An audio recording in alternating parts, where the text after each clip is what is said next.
ശങ്കരം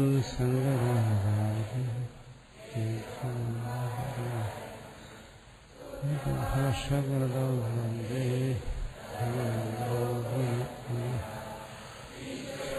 ഗുരുഹരി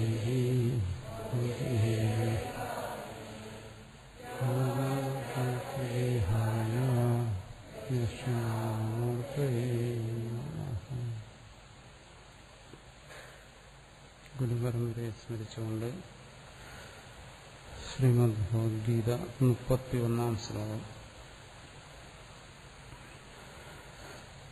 യേ may മതമിദം നിത്യം അനുതിഷ്ഠന്തി മാനവാഃ ശ്രദ്ധാവന്തോ ന സൂയന്തോ മുച്യന്തേ തേവി കർമ്മഭിഃ. ഭാഷ്യം.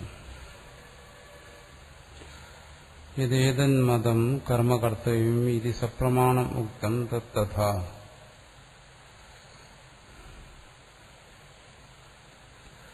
യദേതന്മതം, മതം അഭിപ്രായം. എന്റെ അഭിപ്രായത്തെ, എങ്ങനെയുള്ള അഭിപ്രായം? കർമ്മകർത്തവ്യം, കർമ്മം അവശ്യം അനുഷ്ഠിക്കേണ്ടതാണ്. കർമ്മയോഗി ഇതി സപ്രമാണമുക്തം, അത് പ്രമാണപൂർവം ചർച്ച ചെയ്തു. കർമ്മയോഗിക്ക് വേണ്ടി യേ മേ മദീയമിതം മതം നിത്യമനുതിഷ്ഠന്തി, ആരാണോ ഇതിനെ നിരന്തരം അനുഷ്ഠിക്കുന്നത്. ഇവിടെ പ്രധാനമായി പറയുന്നത് അർജുനനോട്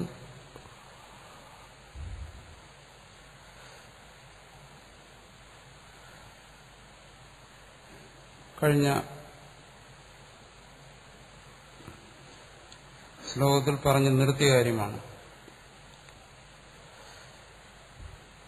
സന്യസ്യ യുദ്ധസ്വ, അതാണ് ഏറ്റവും മുഖ്യമായ കാര്യം.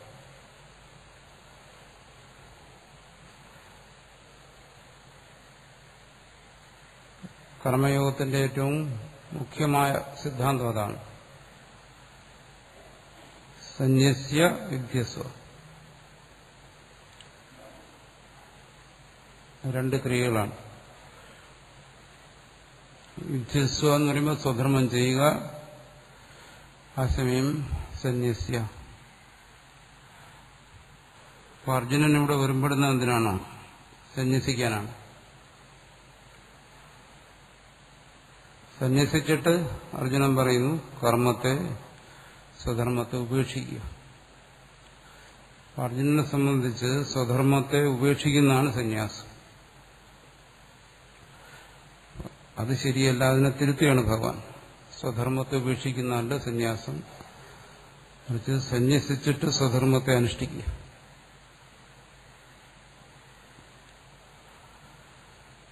അതാണ് ഇതം മദീയം മതം എന്ന് പറഞ്ഞത്. നിത്യം അനുതിഷ്ഠന്തി അനുവർത്തന്തേ, സദാ അതിനവർത്തിക്കണം. ഇവിടെ സന്യാസത്തെയും സ്വധർമ്മ അനുഷ്ഠാനത്തെയും സമന്വയിപ്പിക്കുകയാണ്. ബാഹ്യമായി പരസ്പര വിരോധമെന്ന് തോന്നാവുന്ന കാര്യങ്ങളാണ്. ഒന്ന് പറയുന്നു കർമ്മങ്ങളെ സന്യസിക്കുക, പിന്നെ പറയുന്നു ആ കർമ്മത്തെ അനുഷ്ഠിക്കുക. രണ്ടും പരസ്പര വിരുദ്ധമായ കാര്യങ്ങളാണ് എന്ന് തോന്നാം.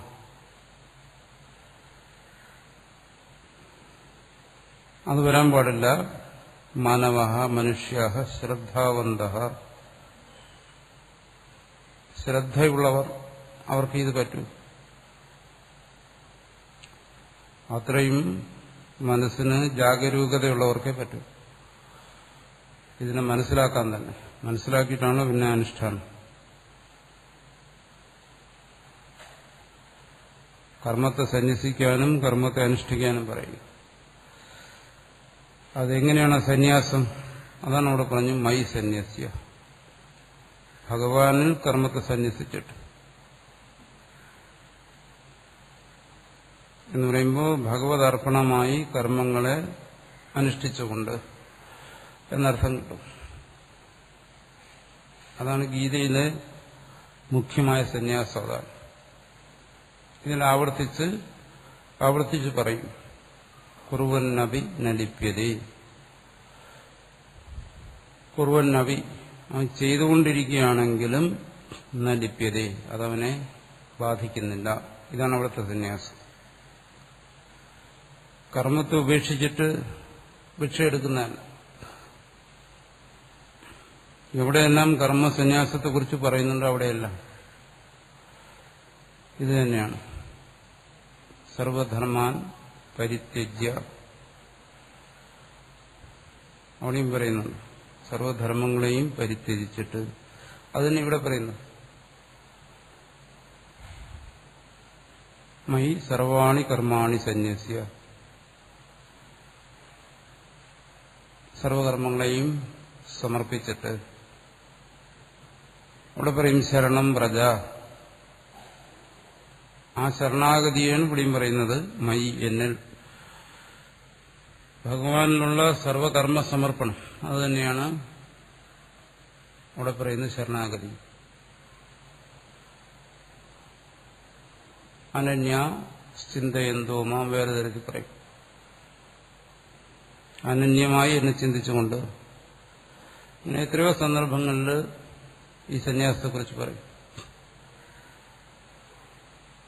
കർമ്മ സമർപ്പണ രൂപത്തിലുള്ള കർമ്മസന്യാസം. അപ്പൊ കർമ്മത്തെ അവിടെ ബാഹ്യമായി ഉപേക്ഷിച്ചിട്ടല്ല സന്യസിക്കുന്നത്. കർമ്മത്തെ ഭഗവാനിൽ സമർപ്പിക്കുന്നതിലൂടെ അവിടെ സന്യാസം അനുഷ്ഠിക്കുകയാണ്. ശ്രദ്ധാവന്ത ശ്രദ്ധാധാനാ, ശ്രദ്ധാധനന്മാർ.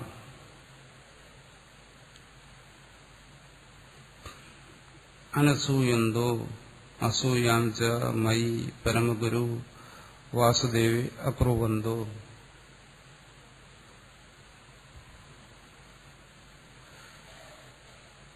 അസൂയയില്ലാത്തവരായി. അസൂയ എന്ന് പറയുന്നത് എന്താണ്? ഗുണത്തിൽ ദോഷം കാണുന്നതാണ് അസൂയ. ഉപദേശിക്കുന്നവനിൽ ഉപദേശത്തിൽ ദോഷങ്ങൾ ചിന്തിക്കുക. ഇതെങ്ങനെ സാധ്യമാകും? ഇങ്ങനെ ചെയ്തു കഴിഞ്ഞാൽ ഇന്ന ദോഷങ്ങൾ വരത്തില്ല എന്ന് ചിന്തിക്കുക. നമ്മൾ സാറിന് ചിന്തിക്കാറുണ്ടല്ലോ. സർവവും ഈശ്വരന് സമർപ്പിച്ചു കഴിഞ്ഞാൽ അവിടെ അകർമ്മണ്യത വരുമോ? കർമ്മരാഹിത്യം വരുമോ? കർമ്മങ്ങൾ നേരെ ചെയ്യാൻ കഴിയുമോ? കർമ്മത്തിന് പൂർണ്ണതാതി കൊണ്ട് വരുമോ? കർമ്മത്തിൽ മനുഷ്യന് താല്പര്യം കുറയും. കർമ്മങ്ങളിൽ മനുഷ്യന് ഉദാസീനനാകും. ധർമ്മവും അധർമ്മവും സമർപ്പിച്ചു കഴിഞ്ഞാൽ അവൻ അധർമാചരണത്തിലേക്ക് പോകും. തെറ്റ് ചെയ്താലും പറഞ്ഞല്ലോ, കുറ്റബോധമില്ലാതെ തെറ്റ് ചെയ്യും. ഈ തരത്തിൽ ദോഷങ്ങൾ ചിന്തിക്കും. വാസ്തവത്തിൽ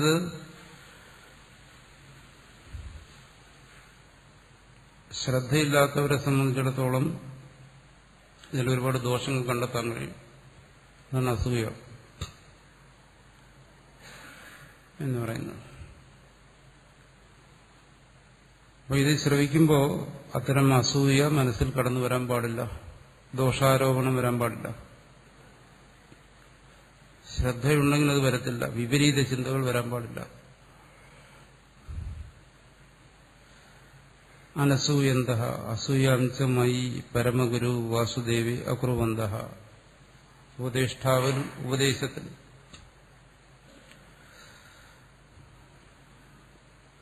അത് പലപ്പോഴും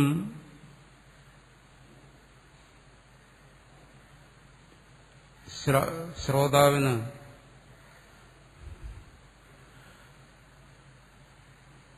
പലപ്പോഴും തന്നെക്കുറിച്ച് വലിയ മതിപ്പ് തോന്നും. അങ്ങനെ തോന്നുമ്പോൾ ആ സ്ഥാനത്ത് താനായിരുന്നെങ്കിലെന്ന് ചിന്തിച്ചു, ഇത് കുറച്ചുകൂടെ ഭംഗിയായിട്ട് ഉപദേശിച്ചിനെ എന്ന് ചിന്തിച്ചു. അങ്ങനെ തോന്നാറുണ്ടല്ലോ. ഈ ഗുരുക്കന്മാരുടെ സന്നിധി കഴിയുന്ന ശിഷ്യന്മാരിന് പലപ്പോഴും ഗുരുക്കന്മാരെ കുറിച്ച് ചിന്തിക്കുന്നത് അങ്ങനെയാണ്. അതങ്ങനെ ആയിരുന്നില്ല ചെയ്യേണ്ടിയിരുന്നത്. ഞാൻ ചിന്തിക്കുന്നത് പോലെ ചെയ്യേണ്ടതായിരുന്നു. അത് ശരിയല്ല. കുറച്ചുകൂടെ ശ്രദ്ധിക്കേണ്ടതായിരുന്നു. എന്നുവെച്ചാൽ ഗുരുവിനെ ഉപദേശിക്കുന്നതിനുള്ള ഒരു വാസന ഉള്ളിൽ കാണും എപ്പോഴും ശിഷ്യൻ. അതാണ് ഇവിടെ പറയുന്ന അഭ്യസൂയ. ഗുരുവിനോട് ബഹുമാനക്കുറവുകൊണ്ടല്ല,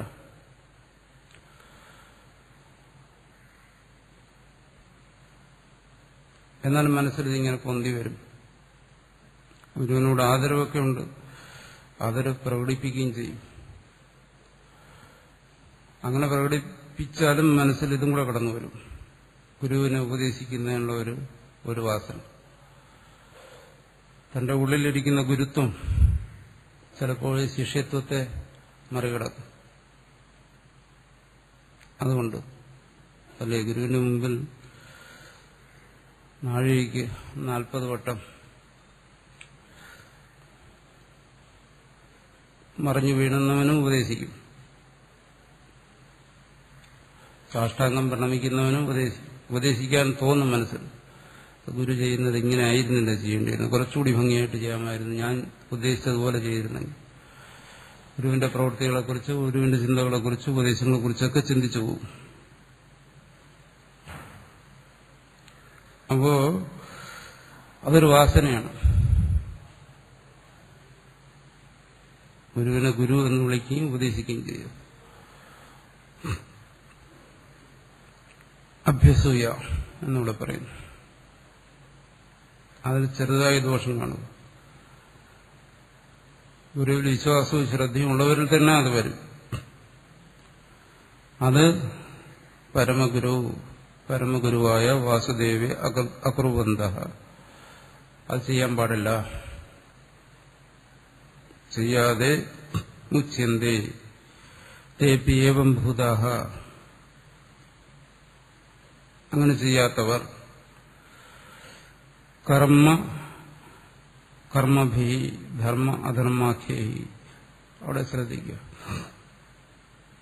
എന്തിൽ നിന്നും മോചിക്കുന്നു അവൻ? കർമ്മങ്ങളിൽ നിന്നോ? എന്തിൽ നിന്നോ? ധർമ്മത്തിൽ നിന്നും അധർമ്മത്തിൽ നിന്നും. എന്ന് പറയുമ്പോൾ എന്താണ്? അവനിൽ ധർമ്മവും അധർമ്മവും ഉണ്ട്. രണ്ടും ഉള്ളിടത്താണ് അതിൽ നിന്ന് മോചിക്കേണ്ട ആവശ്യം വരുന്നത്. ധർമ്മവും അധർമ്മവും, ധർമ്മം മാത്രമായി ഒരുവൻ അനുഷ്ഠിക്കാൻ കഴിയത്തില്ല. അവൻ അനുഷ്ഠേയമായി അനുഷ്ഠിക്കേണ്ടതായി എന്തെങ്കിലും വരുമ്പോൾ അവിടെ കുറച്ച് അധർമ്മവും വന്നു പോകും. അത് ഒഴിവാക്കാൻ പറ്റത്തില്ല. രണ്ടിൽ നിന്നും മോചിക്കണം. ആ രണ്ടിൽ നിന്നും അവനെ മോചിപ്പിക്കുന്നതാണ് ഈ പറയുന്ന സമർപ്പണം, അല്ലെങ്കിൽ സമർപ്പണ രൂപത്തിലുള്ള കർമ്മ സന്യാസം. ഇവിടെ കർമ്മസന്യാസവും കർമാനുഷ്ഠാനവും രണ്ടും ഒന്നാണ്, രണ്ടല്ല. കർമാനുഷ്ഠാനത്തിൽ തന്നെ കർമ്മസന്യാസമുണ്ട്. അഹന്തയും മമതയും ത്യജിക്കുന്നതോടുകൂടി ആ കർമാനുഷ്ഠാനം കർമ്മസന്യാസമായി മാറുകയാണ്. അപ്പം അതിൽ വന്നു ചേരുന്ന ധർമാധർമ്മങ്ങളിൽ നിന്ന് അവൻ മോചിക്കപ്പെടണം. കർമ്മയോഗം ഒരിക്കലും ഒരുവനെ അധർമാനുഷ്ഠാനത്തിന് പ്രേരിപ്പിക്കത്തില്ല, മറിച്ച് അവൻ അതിൽ നിന്നും മുക്തനാക്കിക്കൊണ്ടിരിക്കും. ഇതിനെ ശ്രദ്ധയോടുകൂടി ഉൾക്കൊണ്ട് അനുഷ്ഠിക്കുന്നവരുടെ കാര്യം പറയുകയാണ്. ഇത് കേൾക്കുന്നവരെല്ലാം ഇതുപോലെ ശ്രദ്ധയോടുകൂടി അനുഷ്ഠിക്കും എന്ന് ഉറപ്പൊന്നുമില്ല. അങ്ങനെ സംഭവിച്ചിട്ടില്ല, ഇനി സംഭവിക്കത്തുമില്ല. അത് ഭഗവാൻ അറിയാം, ഉപദേശിക്കുന്ന ആളിനും അറിയാം. അതാണ് ഇനി അടുത്ത ശ്ലോകത്തിൽ പറയാൻ പോകുന്നത്.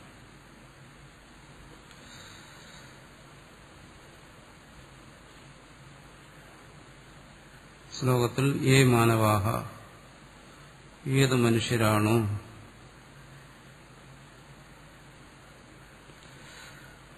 മേ ഇദം മതം, എന്റെ ഈ തത്വത്തെ, എന്റെ ഈ അഭിപ്രായത്തെ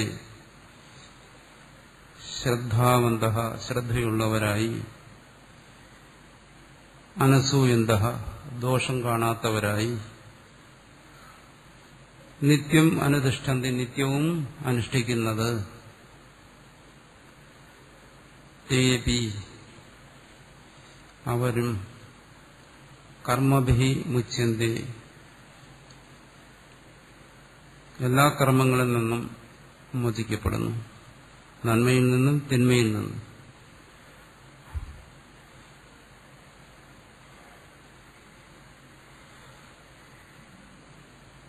ഉപദേശം എല്ലാം കഴിഞ്ഞതിന് ശേഷം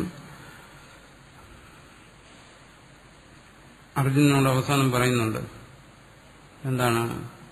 യഥേച്ഛസി തഥാകുരു, നിന്റെ ഇഷ്ടം എന്തോ അതുപോലെ ചെയ്യുക. നിന്റെ ഇഷ്ടം എന്തോ അതുപോലെ ചെയ്യുക എന്ന് പറയുമ്പോൾ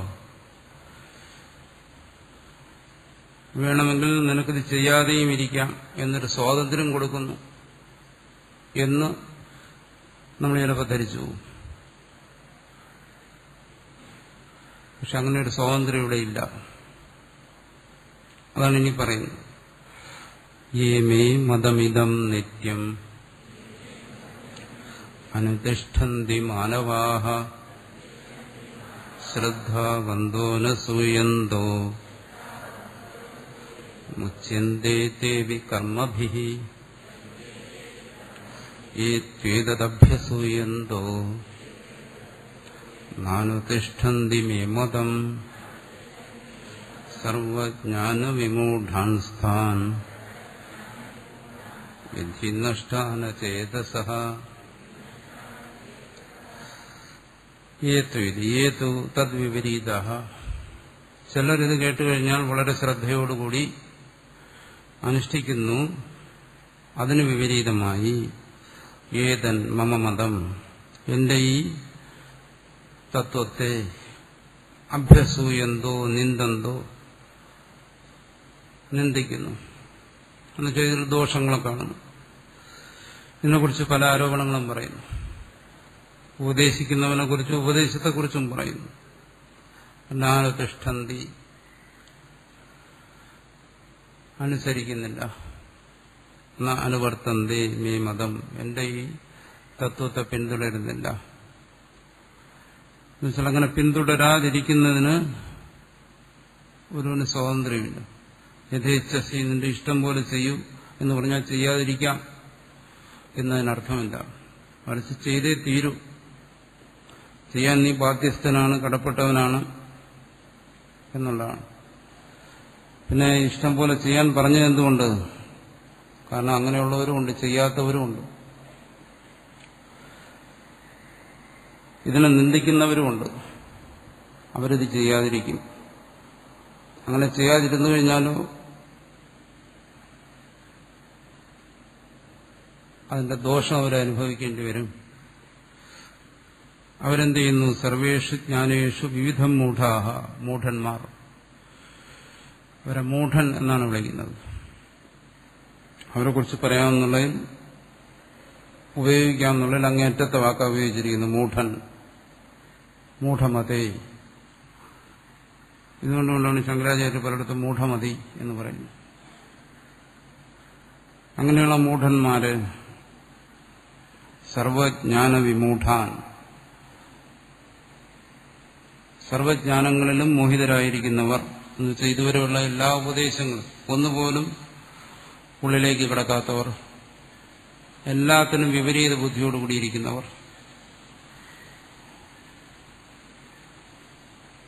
സർവജ്ഞന്മാരായിരിക്കുന്നു. അവർ കരുതുന്നു ഇതൊന്നും എനിക്ക് ആവശ്യമില്ല എന്ന് കരുതുന്നു. ഈ ഉപദേശങ്ങളെല്ലാം അതിജീവിച്ചവരായി സ്വയം ഭാവിച്ചിരിക്കുന്നവർ സർവജ്ഞാന വിമൂഢാൻ. ഒരു സ്വയം സർവജ്ഞന്മാരായിട്ട് കരുതുകയും എന്നാൽ പരമാർത്ഥം അറിയാതിരിക്കുകയും ചെയ്യുന്നു. താൻ വിദ്ധിദാനീഹി നഷ്ടാൻ നാശം ഗതാൻ. അവർ നശിച്ചതായി തന്നെ കരുതിക്കൊള്ളുക. നഷ്ടാൻ, അവർ നശിച്ചിരിക്കുന്നു. വേറൊരു ഭാഗത്ത് പറയും ക്ഷിപാമി അജസ്രം. അവരെ ഞാൻ ആസുരീഷ്യവയോനിഷു, അവരെ ആസുരയോനികളിലേക്ക് ഞാൻ തള്ളിയിടുന്നു, നരകത്തിലേക്ക് തള്ളിയിടുന്നു എന്ന് വേറൊരു ഭാഗത്ത് പറയുന്നുണ്ട്.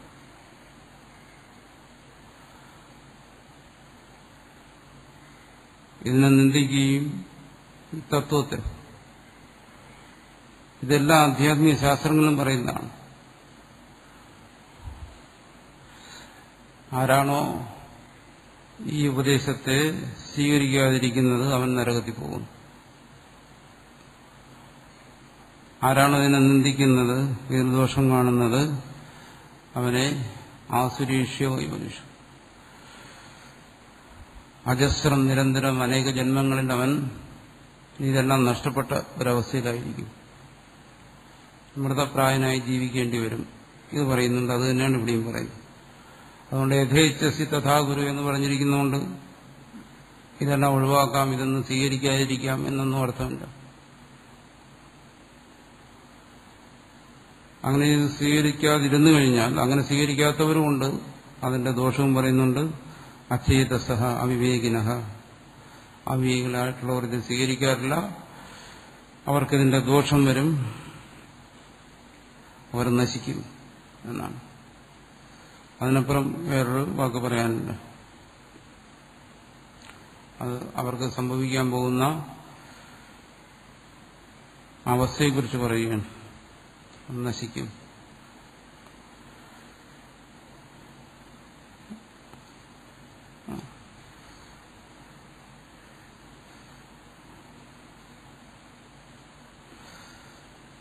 ഏതു ആരാണോ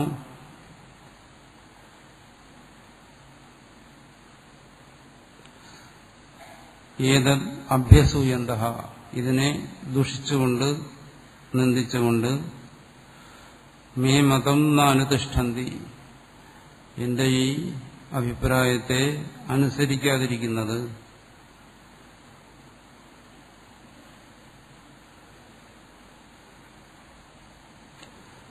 സർവജ്ഞാന വിമൂഢാൻ, സർവജ്ഞാനങ്ങളിലും സർവജ്ഞാനത്തിലും മോഹിതരായിരിക്കുന്ന അചേതസഃ അവിവേകികളായ താൻ അവരെ നഷ്ടാൻ വിധി, നശിച്ചവരായി തന്നെ കണക്കാക്കുക. അവർ നശിച്ചിരിക്കുന്നു. അതുകൊണ്ട് ഇത് ഉപേക്ഷിക്കുന്നതിനുള്ള സ്വാതന്ത്ര്യം വാസ്തവത്തിൽ നമുക്ക് തന്നിട്ടില്ല. ഇതനുഷ്ഠിച്ച് തന്നെ തീരണം എന്നാണ് അഭിപ്രായം. പക്ഷെ ഇത് കേട്ടാലും അനുസരിക്കാത്തവരുണ്ട് എന്നുള്ള കാര്യം ഭഗവാനും അറിയാം. അവരുടെ അവസ്ഥയെക്കുറിച്ച് പറഞ്ഞു. സർവനാശമാണ് അവർക്ക് സംഭവിക്കാൻ പോകുന്നത്. യേത്വേതദഭ്യസൂയന്തോ നാനുതിഷ്ഠന്തി മേ മതം വിധി നഷ്ടാന ചേതസഃ.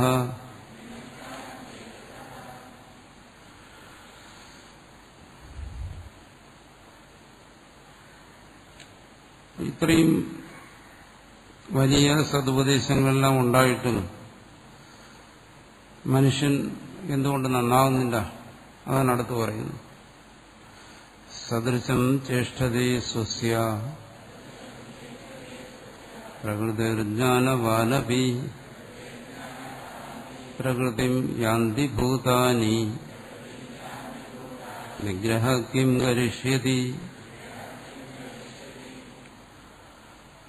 കസ്മാത് പുനഃ കാരണാത് ത്വദീയം മതം നാനുതിഷ്ഠന്തഃ പരധർമാൻ അനുതിഷ്ഠന്തി.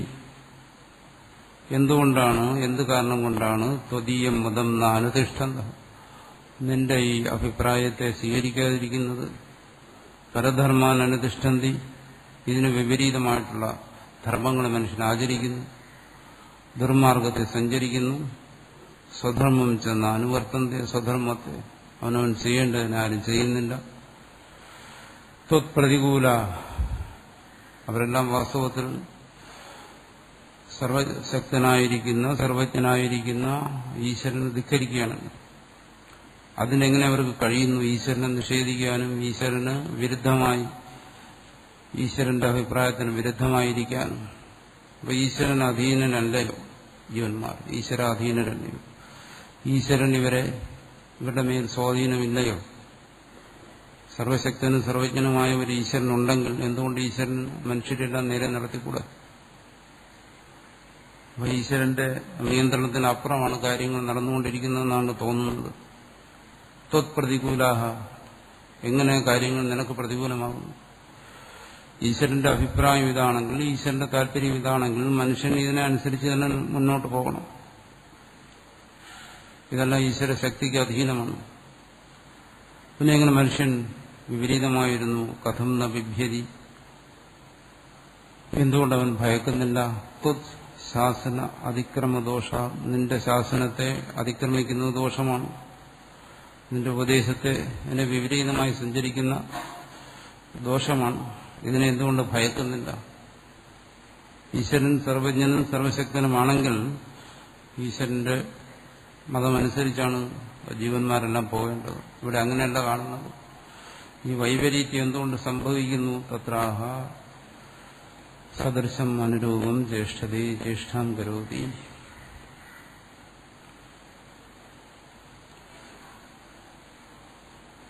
കസ്യാഹ സ്വസ്യാഹ സ്വകീയായ പ്രകൃതേഹി. എല്ലാ ജീവന്മാരും സ്വസ്യാഹ സ്വകീയായ പ്രകൃതേഹി, സ്വന്തം പ്രകൃതിക്കനുസരിച്ച് പ്രവർത്തിക്കുന്നു. അനുരൂപം ജ്യേഷ്ഠതേ ജ്യേഷ്ഠാം കരോതി. എല്ലാ പ്രാണികളും, എല്ലാ ജീവന്മാരും, എല്ലാ മനുഷ്യരും അവനവന്റെ പ്രകൃതിക്കനുസരിച്ചാണ് പ്രവർത്തിക്കുന്നത്. എന്താണ് ആ പ്രകൃതി എന്ന് പറയുന്നത്? പ്രകൃതി നാമ പൂർവകൃത ധർമാധർമാദി സംസ്കാരാ വർത്തമാന ജന്മാദൗ അഭിവ്യക്താഃ. പൂർവകൃതമായ ധർമാധർമ്മങ്ങളിൽ നിന്നും ഉണ്ടായ പുണ്യപാപ സംസ്കാരം, ആ സംസ്കാരം അനന്തമായി അവന്റെ അന്ധകരണത്തിൽ സഞ്ചയിച്ചിരിക്കുകയാണ്. അതിൽ നിന്നും വർത്തമാന ജന്മാദു അഭിവ്യക്താഃ, ഈ ജന്മത്തിൽ പ്രകടമായത്, അതാണ് പ്രകൃതി. ഈ ജന്മത്തിലേക്ക് ആവശ്യമായത് അവിടെ നിന്നും പ്രകടമാകുന്നു. അതാണ് ജീവപ്രകൃതി എന്ന് പറയുന്നത്, സപ്രകൃതി. ആ പ്രകൃതിക്ക് അനുരൂപമായി സർവരും പ്രവർത്തിച്ചുകൊണ്ടേയിരിക്കുന്നു.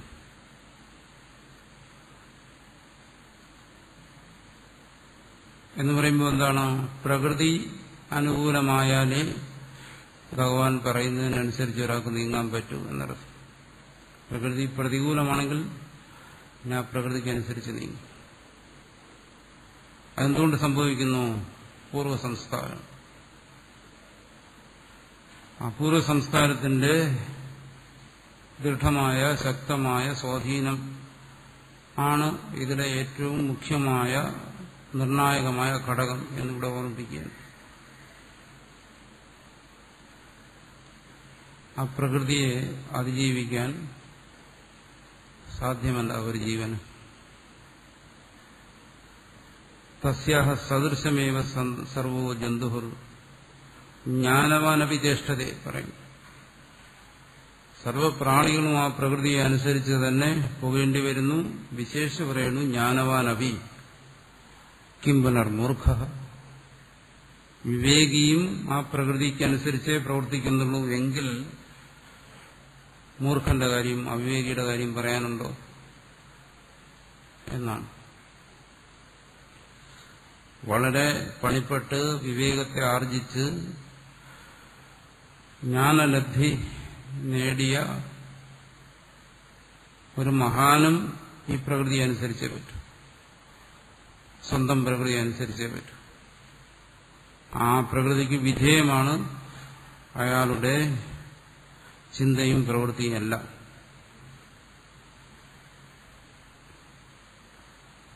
എന്ന് പറയുമ്പോൾ ആ ജീവന്റെ മേൽ പ്രകൃതിക്കുള്ള ശക്തമായ സ്വാധീനത്തെക്കുറിച്ച് പറയുകയാണ്. സാധാരണ ഒരുവന്റെ, ഒരു മൂർഖന്റെ പ്രകൃതിയെക്കുറിച്ച് പറയാനുണ്ടോ എന്നർത്ഥം. അപ്പൊ ചോദിക്കും, മൂർഖനും അവിവേകിയും വിവേകിയും തമ്മിൽ വ്യത്യാസമില്ലെന്നാണോ പറയുന്നത്? വ്യത്യാസമില്ലെന്നല്ല, വ്യത്യാസമുണ്ട്. എന്താണ് ആ വ്യത്യാസം? വിവേകിയുടെ പ്രകൃതി വിവേകമുള്ള പ്രകൃതിയായിരിക്കും. അവിവേകിയുടെ പ്രകൃതി എന്ന് പറയുന്നത് അതില്ലാത്തതായിരിക്കും. അതിന് വ്യത്യാസം. ആ പ്രകൃതിയിൽ വരുന്ന വ്യത്യാസത്തെയാണ് നമ്മൾ വിവേകമെന്നും അവിവേകമെന്നും പറയുന്നത്.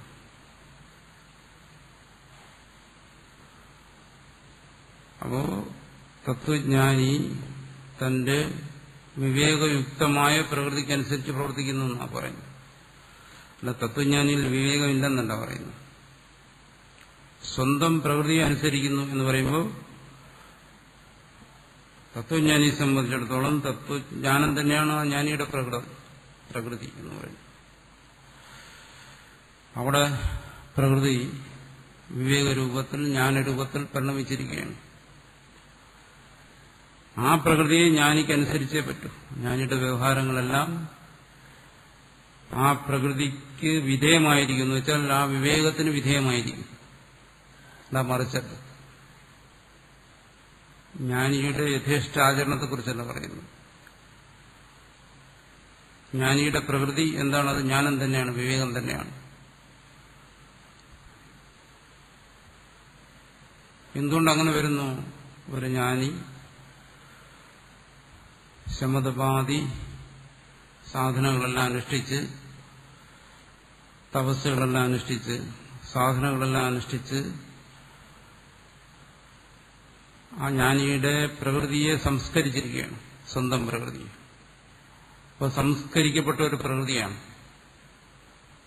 അതാണ് ജ്ഞാനിയുടെ പ്രകൃതി.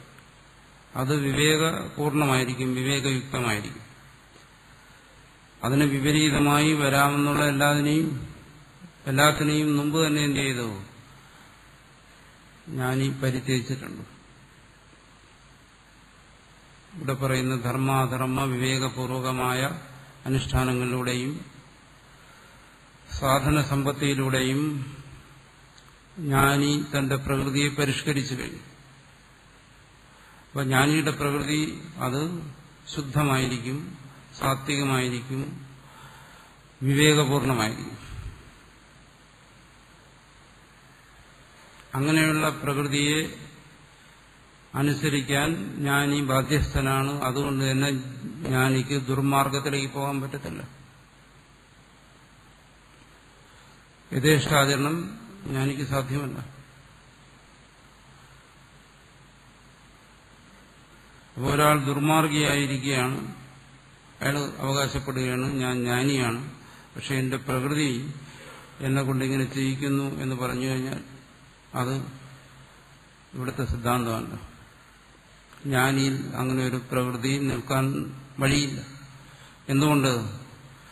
ജ്ഞാനാർജനത്തിനുള്ള സാധനകൾ എന്ന് പറയുന്നത് അയാളുടെ ദുർവാസനകളെ നശിപ്പിക്കുന്നതും സത്വ പ്രകൃതിയെ വർദ്ധിപ്പിക്കുന്നതുമാണ്. അങ്ങനെ ഒരു അല്ലെങ്കിൽ അവിടെ ജ്ഞാനിയില്ല.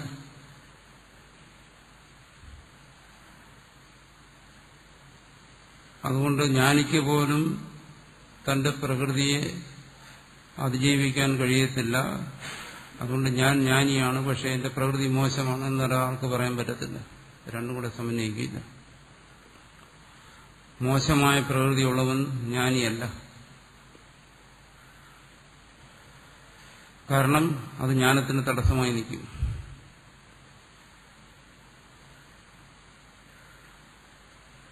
അതുകൊണ്ട് ഈ ശ്ലോകത്തെ സ്വന്തം കാര്യം നേടാൻ വേണ്ടി ചിലർ അങ്ങനെ വ്യാഖ്യാനിക്കുന്നുണ്ട്. പ്രകൃതിർ ജ്ഞാനവാനവി, ജ്ഞാനവാനും കൂടി സ്വന്തം പ്രകൃതിയെ വഴിപ്പെട്ടു പോകുന്നു. അതുകൊണ്ടാണ് ഈ കൊള്ളരുതായ്മകളെല്ലാം എന്നിൽ നിന്ന് വന്നത്. അല്ല, എന്നിൽ ജ്ഞാനമില്ലാത്തതുകൊണ്ടല്ല, നിങ്ങളെ ക്ഷമിക്കണം എന്ന് പറയുന്നവരുണ്ട്. അതല്ല ഇവിടെ പറയുന്നത്.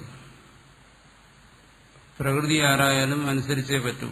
അപ്പൊ ജ്ഞാനിയുടെ പ്രകൃതി സാത്വികമായതുകൊണ്ട് ജ്ഞാനിക്ക് ആ പ്രകൃതിയെ അനുസരിക്കേണ്ടി വരുന്നത് കൊണ്ട് ജ്ഞാനിക്ക് ദുർമാർഗത്തിലേക്ക് പോകാൻ കഴിയുന്നില്ല, ആ പ്രകൃതി അനുവദിക്കുന്നില്ല. അതിനുള്ള ആഗ്രഹം ജ്ഞാനിയിൽ വരുന്നില്ല, ജ്ഞാനിക്കത് പോകാനും കഴിയത്തില്ല. എന്തുകൊണ്ട്? ജ്ഞാനിയും ആ പ്രകൃതിക്ക് അധീനനാണ്, തന്റെ സാത്വികമായ പ്രകൃതിക്ക് വിധേയനാണ്. അപ്പോൾ അതിനനുസരിച്ച് പ്രവർത്തിക്കാൻ പറ്റും.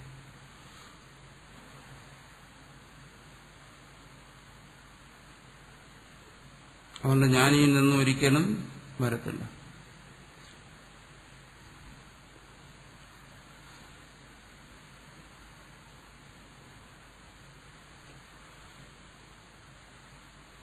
അപ്പോൾ ജ്ഞാനിക്ക് ഒരു തരത്തിലുള്ള പ്രമാദങ്ങളും ലേശം പോലും സംഭവിക്കത്തില്ലേ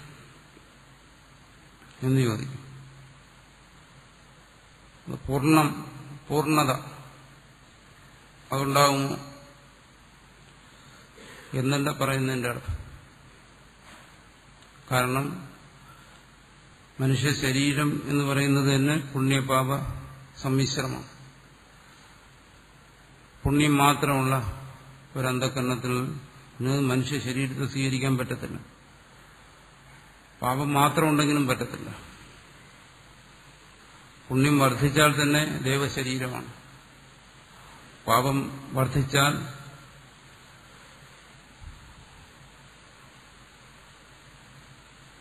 പക്ഷിമൃഗാദികളുടെ വൃക്ഷലതാദികളുടെ ശരീരം. പാപപുണ്യ സമ്മിശ്രമായിട്ടാണ് മനുഷ്യ ശരീരം വരുന്നത്. അതിൽ പുണ്യം അധികരിച്ചു വരുമ്പോൾ അവന് ആധ്യാത്മിക വാസന ഉണ്ടാകുന്നു. ആധ്യാത്മിക സാധനയിൽ ഏർപ്പെടുന്നു. അതുകൊണ്ട് എന്ത് ചെയ്യുന്നു? ആ മനുഷ്യജന്മത്തിൽ സഹജമായി കിട്ടിയ പാപവാസനകളെ, പാപസംസ്കാരത്തെ നശിപ്പിക്കുന്നു.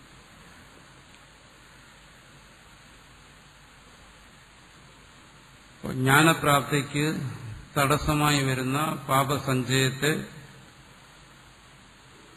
നശിപ്പിക്കുന്നതിനാണ് യമനിയമാദി സാധനങ്ങളെല്ലാം സാധക അനുഷ്ഠിക്കുന്നത്. ജ്ഞാനത്തിന് തടസ്സമായി വരുന്ന പാപങ്ങളെല്ലാം നശിപ്പിക്കുന്നു.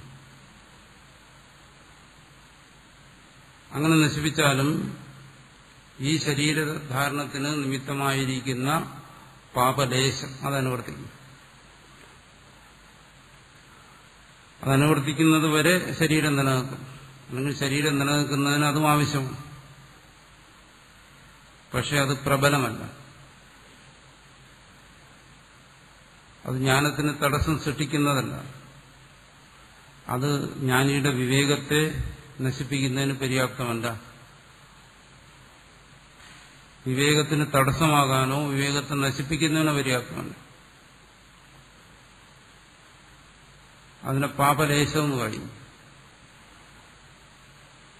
അതെന്തിനു വേണ്ടിയുള്ളത്? ഈ ശരീരം നിലനിൽക്കുന്നതിന് വേണ്ടിയുള്ളതാണ്.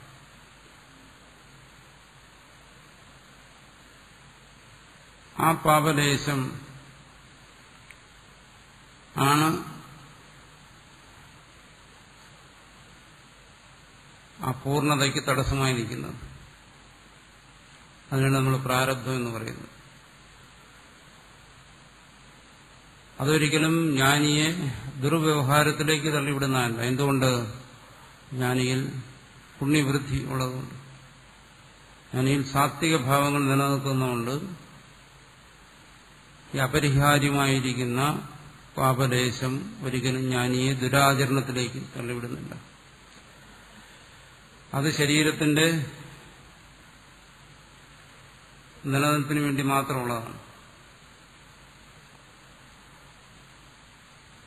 അതുകൊണ്ട് പാപാചരണം ഒരിക്കലും ജ്ഞാനിയിൽ നിന്ന് പ്രതീക്ഷിക്കാവുന്നതല്ല. അത് സംഭവിക്കുന്നില്ല. ദുരാചാരങ്ങൾ മഹാത്മാക്കളിൽ നിന്നും ഒരിക്കലും പ്രതീക്ഷിക്കാവുന്നതല്ല. അത് സംഭവിക്കത്തില്ല. അതിനൊന്നുള്ള നിമിത്തങ്ങൾ അവിടെയില്ല. അതുകൊണ്ടാണ് ധർമ്മപ്രവർത്തകർ എന്ന് പറയുന്നത്. സദ്ധർമ്മത്തെ സ്വയം ആചരിക്കുന്നു, മറ്റുള്ളവരെ കൊണ്ട് ആചരിപ്പിക്കുന്നു. സ്വയം ആചരത്തെ, സ്വയം ആചരിക്കുന്നു.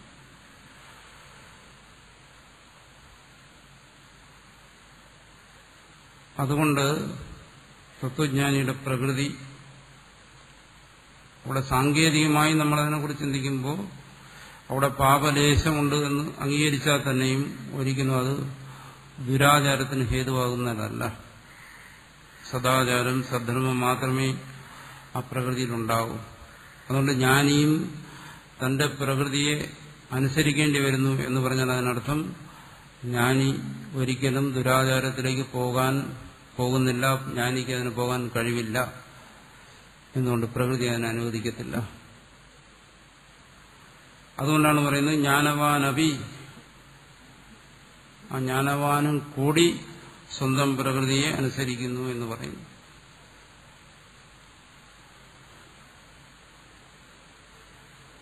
മറ്റുള്ളവരാണെങ്കിലോ,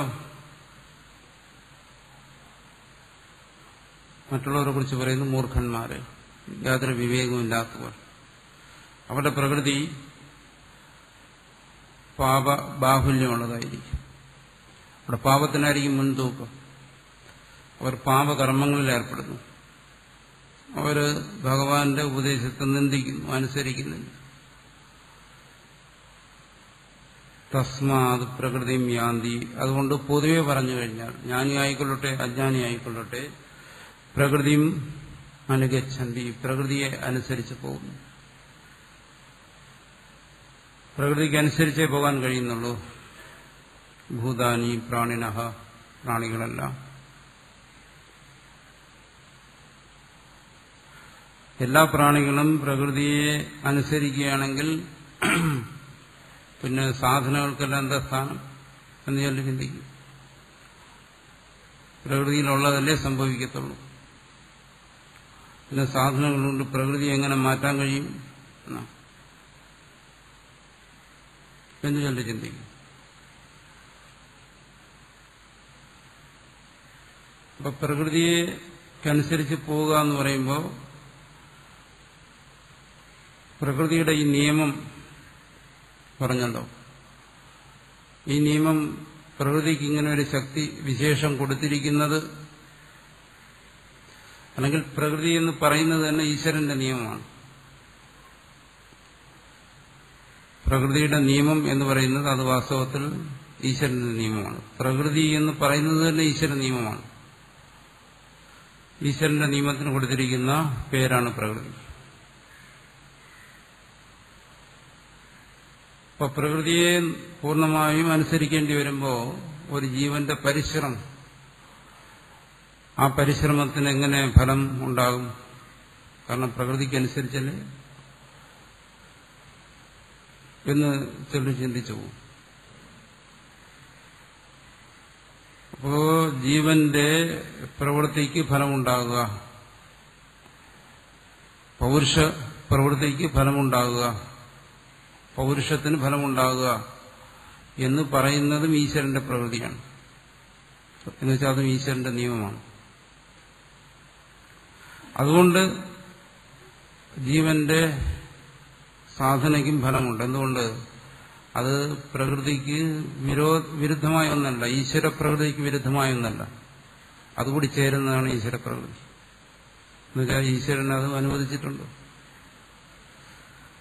പ്രവർത്തിക്കാനും ഫലത്തെ ഉണ്ടാക്കുന്നതിനുമുള്ള സ്വാതന്ത്ര്യവും ഈശ്വരന്റെ നിയമത്തിൽ പെടുത്തിയിരിക്കുകയാണ് ജീവന് വേണ്ടി.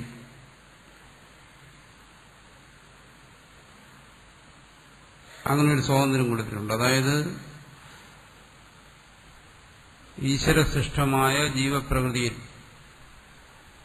ശരീരം, മനസ്സ്, ബുദ്ധി, കരണങ്ങൾ ഇതിനെല്ലാം സജ്ജമാക്കി വിവേകത്തെ കൊടുത്ത് പ്രവർത്തിക്കുന്നതിനുള്ള സ്വാതന്ത്ര്യം കൊടുത്ത് അതിനുള്ള ഫലത്തിനുള്ള നിയമങ്ങളും ഈശ്വരൻ തന്നെ സജ്ജീകരിച്ചിരിക്കുകയാണ്.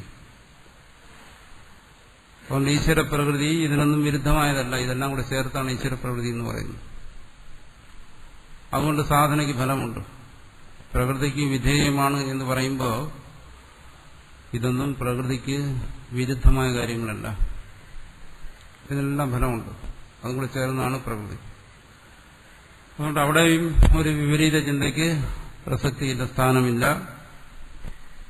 ഇതെല്ലാം ഈശ്വര നിയമത്തിൽപ്പെടുന്നത് തന്നെയാണ്. അതിനെ അംഗീകരിക്കുകയും അതിനെ അനുസരിക്കുകയും ചെയ്യുന്നവനാണ്, അതിനനുസരിച്ച് പ്രവർത്തിക്കുന്നവനാണ് സാധകൻ എന്ന് പറയുന്നത്. അല്ല അവിടെ വിപരീതമായി ചിന്തിക്കുന്നവനല്ല. ഭൂതാനി പ്രാണിനഃ യാന്തി അനുഗച്ഛന്തി. സർവപ്രാണികളും ഈ പ്രകൃതിയെ അനുസരിക്കാൻ ബാധ്യസ്ഥരാണ്. അതുകൊണ്ടെന്ത് വരുന്നു? നിഗ്രഹഃ നിഷേധരൂപഃ കിം കരിഷ്യതി മമ വാ അന്യസ്യ വാ. ഈ പ്രകൃതിയെ ആർക്ക് നിഷേധിക്കാൻ കഴിയും? ആരുടെ പ്രകൃതിയെയും ആർക്കും നിഷേധിക്കാൻ സാധ്യമല്ല. പ്രകൃതിക്ക് അനുസരിച്ച് പോകുന്നു.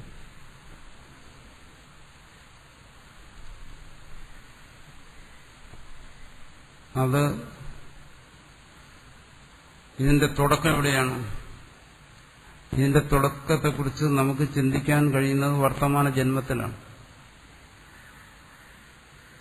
വർത്തമാന ജന്മത്തിൽ, അതാണ് ഇവിടെ പറഞ്ഞത്, പൂർവകൃത ധർമാധർമാദി സംസ്കാര വർത്തമാന ജന്മാതു അഭിവ്യക്ത എന്ന് പറഞ്ഞതാണ്. ഈ ജന്മത്തിൽ, ഈ ശരീരധാരണത്തിൽ പ്രകടമായതാണ് ആ പ്രകൃതി. അവിടെ മുതൽ നമുക്ക് ചിന്തിക്കാൻ പറ്റും. പൂർവ്വജന്മങ്ങളെക്കുറിച്ചൊന്നും നമുക്ക് ചിന്തിക്കാൻ സാധ്യമല്ല. ഭാവിയെക്കുറിച്ചും ഏറെക്കുറെ അത് അജ്ഞേയമാണ്. അപ്പോൾ ഈ ജന്മത്തിന് തുടക്കത്തിൽ ഇതാരംഭിച്ചു കഴിഞ്ഞാണ്. അവിടെ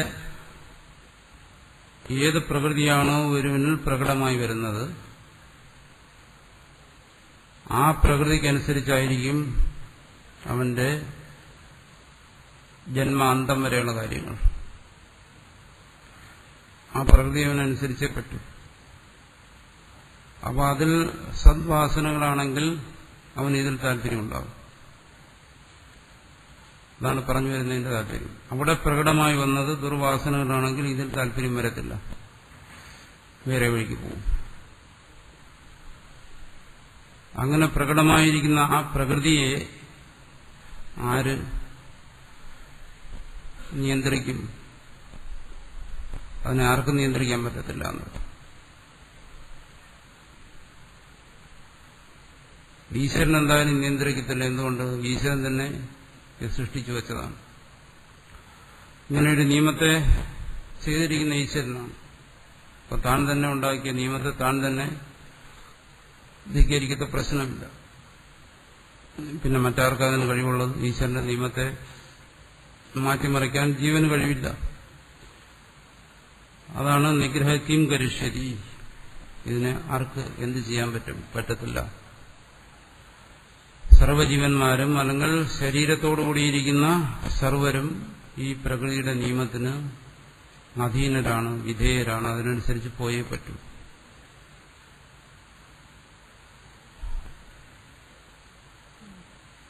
ഒരു തത്വജ്ഞാനി തന്റെ തത്വബോധം കൊണ്ട് കളെല്ലാം അതിക്രമിച്ചിരിക്കുന്നുവെങ്കിലും ആ തത്വജ്ഞാനിയുടെ ബാഹ്യവ്യവഹാരങ്ങൾ, ബാഹ്യതലങ്ങളിൽ ഈ പ്രകൃതി അനുസരിച്ചേ പറ്റൂ.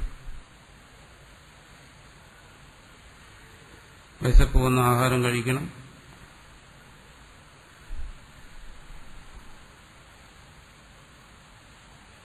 വിശപ്പിന് ആഹാരത്തിന് വരെ മറ്റെന്തെങ്കിലും കഴിച്ചാൽ പറ്റത്തില്ല. ശരീരത്തിൽ ക്ഷുത് വിപാസാദി വിശപ്പും ദാഹവും പോലെയുള്ള വികാരങ്ങൾ വന്നു കഴിഞ്ഞാൽ അതിന് പ്രതിവിധി ചെയ്യണം.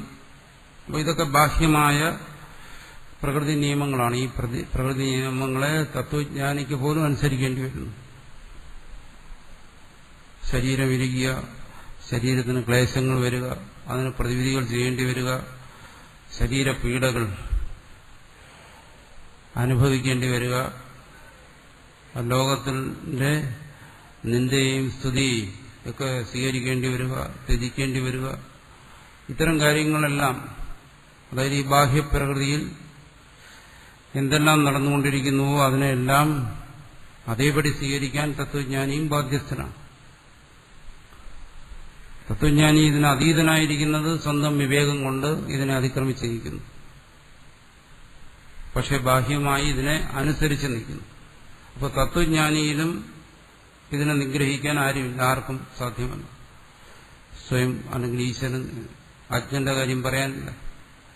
അജ്ഞൻ ഇതിനെല്ലാം പൂർണ്ണമായും വഴിപ്പെട്ട് ഇതിന് കീഴടങ്ങി ഇതിനധീനനായി അജ്ഞനും ജീവിക്കുന്നു. അതുകൊണ്ട് ആ പ്രകൃതിയുടെ ശക്തി അത്രയും വലുതാണ്. അത് ജന്മാദിയിൽ എങ്ങനെ പ്രകടമാകുന്നു അതിനനുസരിച്ച് മുമ്പോട്ട് പോകും. നമ്മൾ സാധാരണ പറയാറുണ്ടല്ലോ, അവന്റെ ജന്മഗുണമാണതെന്ന് പറയും. ഒന്നും മാറത്തില്ല, അതനുസരിച്ച് പോകും. അപ്പോൾ സദ്വാസനയോടുകൂടി ഒരുവൻ ജനിക്കുകയാണ്. അതുകൂടി അവൻ കൊണ്ടുവന്നിട്ടുണ്ടെങ്കിൽ ഈ പറയുന്ന ഈശ്വരന്റെ വചനം കേട്ടാലും അതിനനുസരിച്ച് മുമ്പോട്ട് പോകത്തുള്ളൂ. അവൻ അതോടുകൂടിയല്ല വന്നതെങ്കിൽ അത് കേട്ടാലും അവൻ അതോടുകൂടി മുന്നോട്ട് പോകാൻ പറ്റത്തില്ല. ഏതിനാണോ പ്രാബല്യം അതിനനുസരിച്ച് പോകും.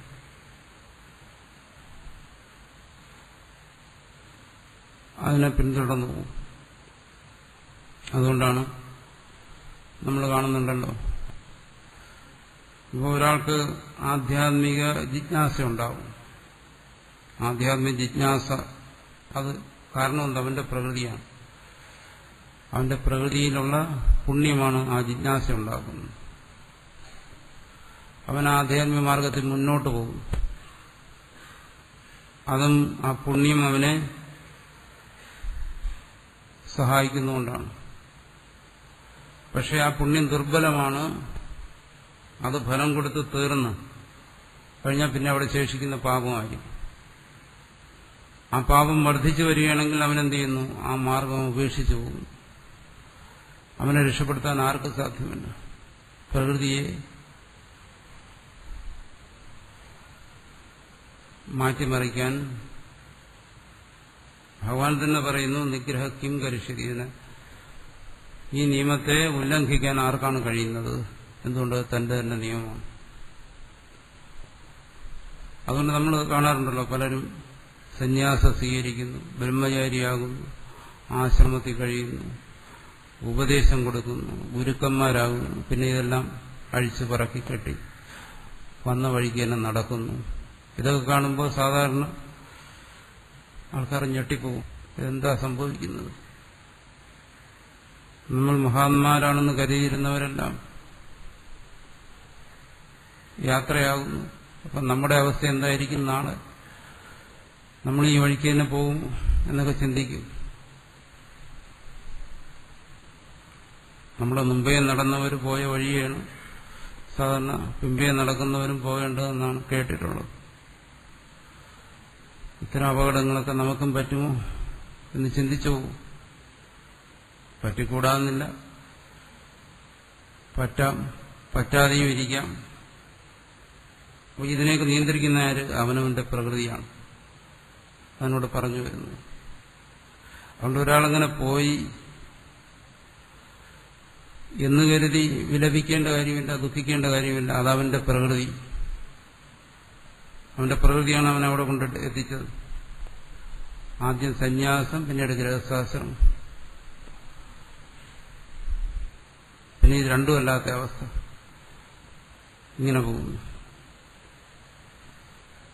ഇതൊക്കെ സംഭവിക്കാറുണ്ട്, ധാരാളം സംഭവിക്കുന്നത് കാണുന്നുണ്ട്. നമ്മളെവിടെ പോയാലും കാണാം ഇതല്ല. എന്തുകൊണ്ടിത് സംഭവിക്കുന്നു? ഇതൊക്കെ അവന്റെ പ്രകൃതി.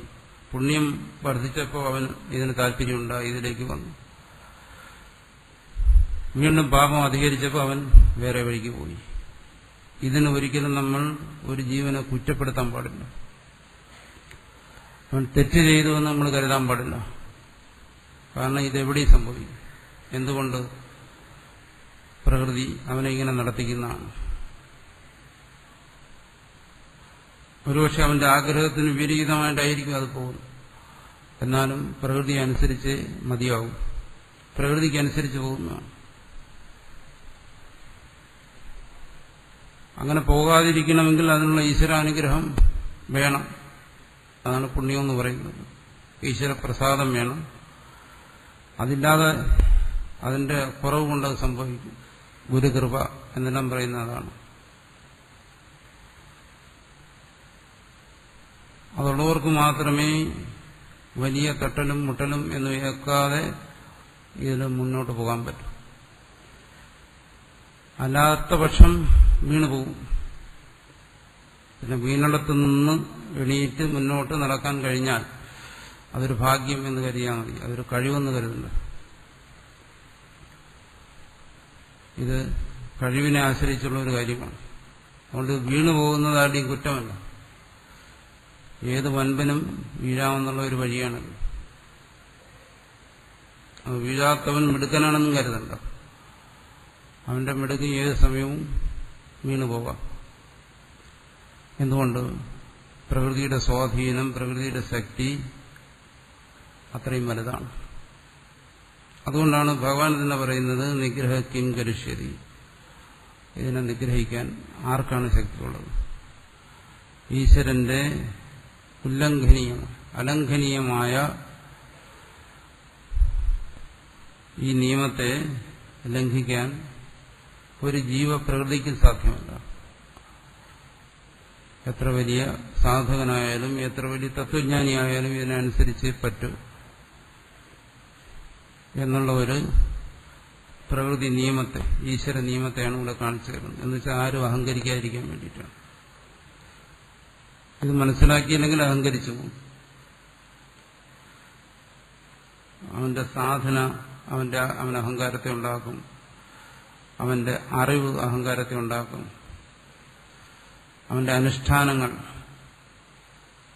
യോഗമോ ഭക്തിയോ കർമ്മമോ ജ്ഞാനമോ എന്തു തന്നെയായാലും ശരി, അത് അഹങ്കാരത്തെ ഉണ്ടാക്കും.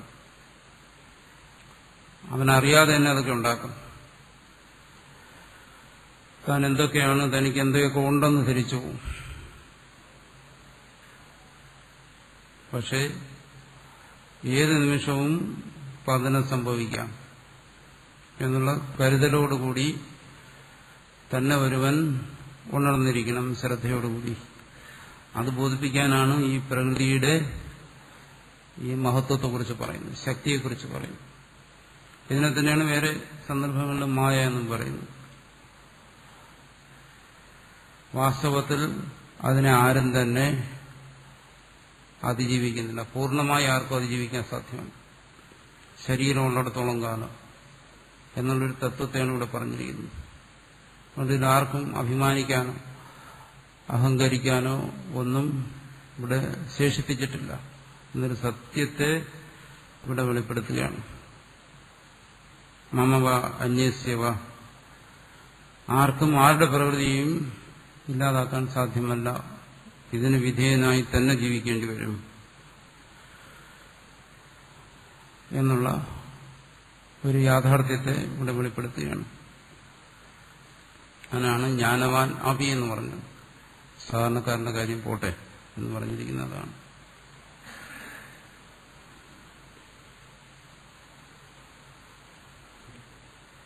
സദൃശം സ്വസ്യാഹ പ്രകൃതേഹി സദൃശം, സ്വന്തം പ്രകൃതിക്കനുസരിച്ച് ജ്ഞാനവാൻ അപി ചേഷ്ടതേ, ജ്ഞാനി കൂടി പ്രവർത്തിക്കുന്നു. ഭൂതാനി പ്രകൃതിം യാന്തി, ഭൂതാനി ജീവന്മാർ പ്രകൃതിം യാന്തി പ്രകൃതിയെ അനുസരിക്കുന്നു. നിഗ്രഹ കിം കരിഷ്യതി, കിം നിഗ്രഹ കരിഷ്യതി, പ്രകൃതിയുടെ നിഗ്രഹം കിം കരിഷ്യതി ആർക്കും സാധ്യമല്ല. ആര് ചെയ്യും എന്ന് ചോദിച്ചു കഴിഞ്ഞാൽ ആർക്കും സാധ്യമല്ല.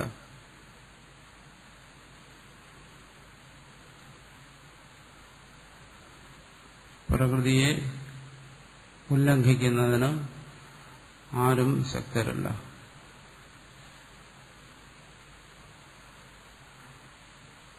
ജ്ഞാനവും വിവേകവും ഒന്നും ഭക്തിയും ഒന്നും തന്നെ അതിന് പര്യാപ്തമല്ല എന്നാണ് ഇവിടെ പറയുന്നത്. സദൃശം ചേഷ്ടതേ സ്വസ്യ പ്രകൃതിർജ്ഞാനവാനപി പ്രകൃതിം യാന്തി ഭൂതാനി നിഗ്രഹ കിം കരിഷ്യതി. ഇന്ദ്രിയസ്യേന്ദ്രിയസ്യാർത്ഥേ രാഗദ്വേഷോ വ്യവസ്ഥിതോ അയോർണവശമാഗച്ഛേത് ഔഹ്യസ്യ പരിപന്ധിനൗ യദി സർവോ ജന്തുരാത്മനഃ പ്രകൃതി സദൃശമേവ തിഷ്ഠതേ നച പ്രകൃതിശൂന്യഃ കശ്ചിദസ്തി തഥാ പുരുഷകാരസ്യ വിഷയ അനുപത്തേഃ ശാസ്ത്ര അനർത്ഥക്യപ്രാപ്തോ ഇദം ഉച്യതേ. ഇവിടെ സാധാരണ നമുക്ക് വരാമെന്നുള്ളൊരു സംശയമാണ് ചോദിക്കുന്നത്. സർവോ ജന്തു, എല്ലാ പ്രാണികളും ആത്മനഃ പ്രകൃതി സദൃശമേവ ചേഷ്ടേ, സ്വന്തം പ്രകൃതിക്ക് അനുസരിച്ചാണ് പ്രവർത്തിക്കുന്നതെങ്കിൽ നജ പ്രകൃതി ശൂന്യ കശ്ചിദസ്തി, പ്രകൃതിയില്ലാത്ത ഒരുവനുമില്ല. ജീവനുണ്ടെങ്കിൽ ജീവപ്രകൃതിയുമുണ്ട്. സർവരും പ്രകൃതിയെ അനുസരിച്ചാണ് പ്രവർത്തിക്കുന്നതെങ്കിൽ തഥാ പുരുഷകാരസ്യ വിഷയാനുപത്തേ, പുരുഷ പ്രവൃത്തിക്ക് പിന്നെ ഇടമില്ലാതെ വരും. പ്രകൃതിക്കനുസരിച്ച് പോകുന്നെങ്കിൽ പൗരുഷത്തിന് സ്ഥാനമില്ലാതെ വരും. പിന്നെ എന്തിനു പ്രവർത്തിക്കണം? എല്ലാവരും പറയും പ്രകൃതിക്കനുസരിച്ച് പോകും, താനൊന്നും ചെയ്യേണ്ട കാര്യമില്ല, ചെയ്താലും അതുകൊണ്ട് വിശേഷമില്ല. കാരണം എന്തുകൊണ്ട്? പ്രകൃതിക്കനുസരിച്ചേ സംഭവിക്കത്തുള്ളൂ. ശാസ്ത്ര അനർത്ഥക്യപ്രാപ്തവും. അപ്പൊ ശാസ്ത്രം പറയുന്നു ഇത് ചെയ്യണം, ഇന്നത് ചെയ്ത് ഇന്നത് നേടണമെന്നൊക്കെ പറയുന്നു. അതൊന്നും ചെയ്തൊന്നും നേടേണ്ട കാര്യമില്ല, പ്രകൃതിക്കനുസരിച്ച് സംഭവിച്ചോളും, ശാസ്ത്രങ്ങളെല്ലാം വ്യർത്ഥമായി തീരും. ഇങ്ങനൊരു ദോഷം വരും. ശാസ്ത്ര അനർത്ഥക്യപ്രാപ്തി, പൗരുഷത്തിന് പ്രയോജനമില്ലാതെ വരും, ശാസ്ത്രത്തിന് പ്രയോജനമില്ലാതെ വരും, ഉപദേശങ്ങളെല്ലാം വ്യർത്ഥമായി തീരും. ഇതമിച്ചിരേന് പറയുന്നു എന്താണ്? ഇന്ദ്രിയസ്യ അർത്ഥേ സർവേന്ദ്രിയാണാം അർത്ഥേ ശബ്ദാദി വിഷയേ ഇഷ്ടേ രാഗോ അനിഷ്ടേ ദ്വേഷഃ ഇത്യവം പ്രതി ഇന്ദ്രിയാർത്ഥേ രാഗദ്വേഷോ അവശ്യം ഭാവിനോ. ഈശ്വരന്റെ പ്രകൃതി ഈശ്വരൻ സജ്ജമാക്കിയിരിക്കുന്നത് എങ്ങനെയാണ്? അങ്ങനെ ഇന്ദ്രിയസ്യാർത്ഥേ, ഓരോ ഇന്ദ്രിയങ്ങൾക്കും അതാതിന്റെ വിഷയങ്ങളിൽ, എങ്ങനെ കണ്ണിന് രൂപത്തിൽ, ചെവിക്ക് ശബ്ദത്തിൽ, നാക്കിന് രുചിയിൽ, അങ്ങനെ സർവേന്ദ്രിയാണാം അർത്ഥേ ഇന്ദ്രിയാദി വിഷയേ, അവയുടെ വിഷയങ്ങളിൽ എങ്ങനെ ഇഷ്ടേ രാഗം, മനസ്സിന് ഏത് വിഷയത്തോടാണോ ഇഷ്ടം തോന്നുന്നത് അതിൽ രാഗമുണ്ടാകും. അനിഷ്ടേ ദ്വേഷഃ, ഏതിനോടാണോ ദ്വേഷം തോന്നുന്നത് അവിടെ വിദ്വേഷമുണ്ടാകും. ഇത്യവം പ്രതി ഇന്ദ്രിയാർത്ഥേ, ഇങ്ങനെ ചിന്തിക്കുമ്പോൾ പ്രതി ഇന്ദ്രിയാർത്ഥേ, ഓരോരോ ഇന്ദ്രിയ വിഷയങ്ങളിലും രാഗദ്വേഷവും അവശ്യം ഭാവിനവും, രാഗദ്വേഷങ്ങൾ ഇഷ്ടാനിഷ്ടങ്ങൾ അവശ്യം സംഭവിച്ചുകൊണ്ടേയിരിക്കുന്നു. ഇതൊരു നിയമമാണ്, ഈശ്വരീയമായ നിയമം. ഇഷ്ടമുള്ളിടത്ത് രാഗം തോന്നുന്നു, ഇഷ്ടമില്ലാത്തടത്ത് വെറുപ്പ് തോന്നുന്നു. തത്രായം പുരുഷകാരസ്യ ശാസ്ത്രാർത്ഥസ്യ വിഷയോച്യതേ. ഇങ്ങനെയിരിക്കെ, പ്രകൃതിയുടെ നിയമം ഇങ്ങനെയിരിക്കെ ശാസ്ത്രത്തിന്റെ പുരുഷപ്രയത്നത്തിന്റെ ഒക്കെ നില എവിടെയാണ്? അത് പറയുന്നു. എന്താണ്? ശാസ്ത്രാർത്ഥേ പ്രവൃത്തഃ പൂർവമേവ രാഗദ്വേഷയോർ വശം ന ആഗച്ഛേ. അതാണ് ഇവിടെ പറയുന്നു. ശാസ്ത്രാർത്ഥത്തിൽ പ്രവർത്തിക്കുന്നവൻ, ശാസ്ത്രത്തെ മനസ്സിലാക്കി ശാസ്ത്രം നിർദ്ദേശിക്കുന്ന സ്വധർമ്മത്തിൽ പ്രവർത്തിക്കുന്നവൻ എന്താണ്? രാഗദ്വേഷയോഹോ വശം നാഗച്ഛേ, രാഗദ്വേഷങ്ങൾക്ക് അധീനനാകരുത്.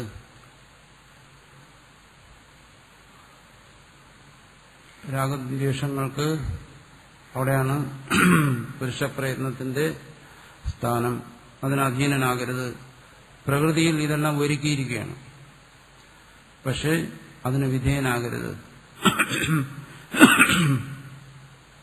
യാഹി പുരുഷസ്യ പ്രകൃതി സ രാഗദ്വേഷ പുരസ്സരായവ സ്വകാര്യെ പുരുഷം പ്രവർത്തയതി. പറയുന്നു പുരുഷന്റെ പ്രകൃതി എന്ന് പറയുന്നത് രാഗദ്വേഷത്തെ മുൻനിർത്തിയാണ് ഓരോരോ വിഷയങ്ങളിലേക്ക് പുരുഷനെ പ്രവർത്തിപ്പിക്കുന്നത്. ജീവനെ, പുരുഷൻ എന്ന് വെച്ചാൽ ജീവൻ. ആ ജീവന്റെ പ്രകൃതി ആ രീതിയിലാണ് സജ്ജമാക്കിയിരിക്കുന്നത്. അത് രാഗദ്വേഷത്തെ മുൻനിർത്തി അത് പ്രവർത്തിക്കുന്നു. അപ്പോൾ എന്ത് വരുന്നു? സദാ സ്വധർമ്മ പരിത്യാഗ പരധർമാനുഷ്ഠാനഞ്ച ഭവതി. ആ രാഗദ്വേഷങ്ങൾക്ക് പ്രാധാന്യം കൊടുക്കുമ്പോൾ അവിടെ എന്ത് ചെയ്യുന്നു? അർജുനന് സംഭവിച്ചതിന് സംഭവിക്കും. സ്വധർമ്മ പരിത്യാഗം, പരധർമാനുഷ്ഠാനം. സ്വധർമ്മമായ യുദ്ധത്തെ ഉപേക്ഷിക്കുന്നു, പരധർമ്മമായ ഭിക്ഷാജീവനം സ്വീകരിക്കുന്നു. ഇത് സംഭവിക്കും. എന്തുകൊണ്ട്? അവിടെ രാഗദ്വേഷങ്ങളാണ് അതിന് പ്രേരകമായിരിക്കുന്നത്. ഇതിന് അധീനനാകരുത് എന്നാണ്. പ്രകൃതി അങ്ങനെയാണെങ്കിൽ അതിന് അധീനമാകത്തില്ലേ എന്ന് ചോദിക്കും. പ്രകൃതി എല്ലാത്തിനും സഹായകമാണ്. അതിന് അധീനനാകാതിരിക്കുന്നതിനും പ്രകൃതി സഹായിക്കും. അതിന് അധീനനാകുന്നതിനും സഹായിക്കുന്ന പ്രകൃതി തന്നെ. രണ്ടിനും പ്രകൃതിയുണ്ട്. അതാണ് ഇവിടെ പറയുന്നത്.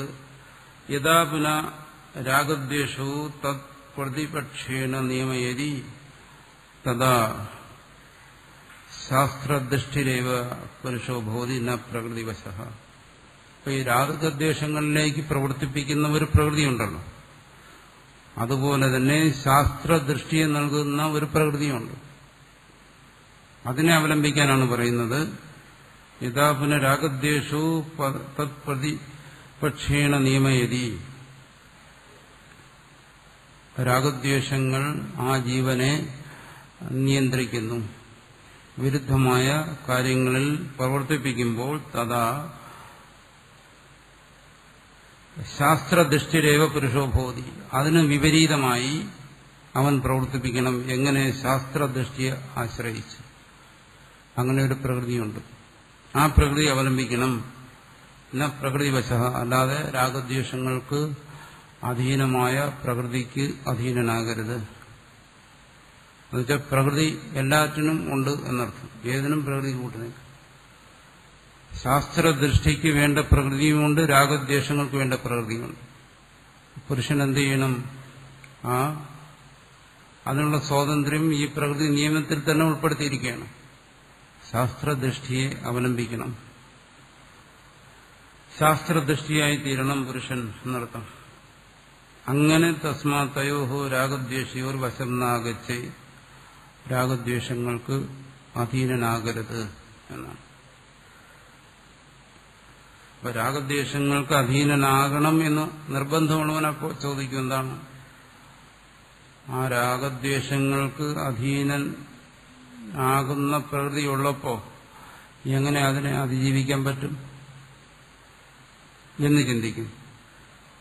മറിച്ച് രാഗദ്വേഷങ്ങളെ അധീനൻ ആകണ്ട എന്ന് കരുതുന്നവൻ മറിച്ച് ചിന്തിക്കും. എങ്ങനെ? ഈ പുരുഷ ശാസ്ത്രദൃഷ്ടി കൊണ്ടല്ലോ, അതുകൊണ്ട് ഈ രാഗദ്വേഷങ്ങളെ അതിക്രമിക്കാമല്ലോ എന്ന് ചിന്തിക്കും. രണ്ടു തരത്തിലും ചിന്തിക്കാം. രണ്ടിനും പ്രകൃതിയുണ്ട്.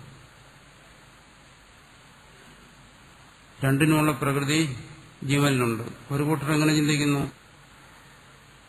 വശംവദനാകാൻ ആണ് എന്റെ പ്രകൃതി എന്നെ പ്രേരിപ്പിക്കുന്നത്, അതുകൊണ്ട് ഞാനതിന് വശംവദനായല്ലേ പറ്റൂ, എന്റെ പ്രകൃതി അങ്ങനെയുള്ളതാണല്ലോ എന്ന് ചിന്തിക്കുന്നു. അങ്ങനെ ഒരു കൂട്ടർ ചിന്തിക്കുന്നു. അതും പ്രകൃതി തന്നെ. വേറൊരു കൂട്ടർ അങ്ങനെ ചിന്തിക്കുന്നു, രാഗദ്വേഷങ്ങളുണ്ട്, പക്ഷേ ശാസ്ത്രദൃഷ്ടിയെ അവലംബിച്ച് ഇതിനെ അതിക്രമിക്കണമെന്ന് ചിന്തിക്കുന്നു. ഇതും പ്രകൃതിയാണ്.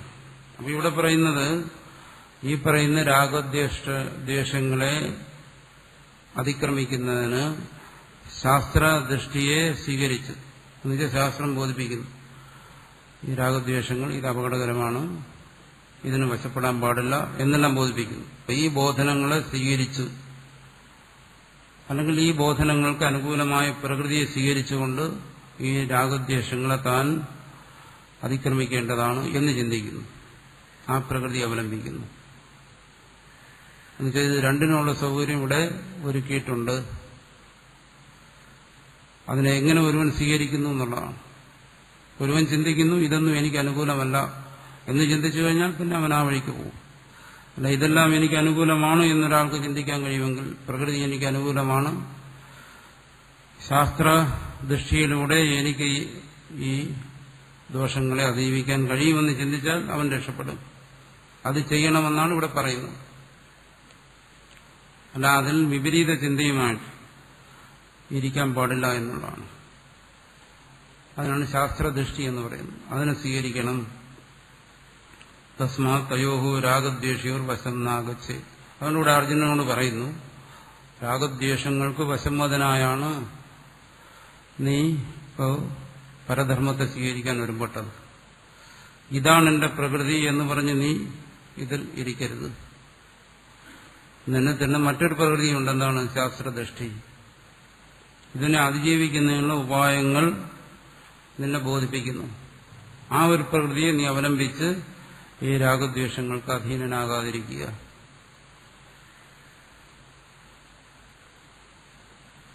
അപ്പോൾ ചിലർ ചോദിക്കും, അങ്ങനെ ഒരു പ്രകൃതി ഇല്ലെങ്കിലോ? അത് വിപരീത ചിന്ത. അങ്ങനെ ഒരു വിപരീത ചിന്ത കൊണ്ട് ഇതിനൊന്നും നേടാനില്ല.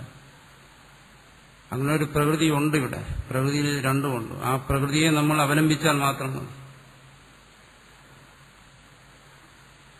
അതാണ് വിവേകം എന്ന് പറയുന്നത്. ആ വിവേകത്തെ അവലംബിച്ച് ഈ രാഗദ്വേഷങ്ങൾക്ക് നീ അധീനനാകരുത്. യഥ തൗഹ്യസ്യ പുരുഷസ്യ പരിബന്ധിനോ ശ്രേയോ മാർഗസ്യ വിഘ്നകർത്താരോ തസ്കരോ യുവപഥി. വഴിയിൽ എങ്ങനെയാണോ കള്ളന്മാർ സർവവും അപഹരിച്ച് യാത്രയെ മുടക്കുന്നത്, അതുപോലെ ശ്രേയോ മാർഗസ്യ അശ്രേയോ മാർഗത്തിലേക്ക് പോകുന്ന ഒരു സാധകന് വിഘ്നകർത്താരു വിഘ്നത്തെ ഉണ്ടാക്കുന്നവയാണ് ഈ രാഗദ്വേഷങ്ങൾ.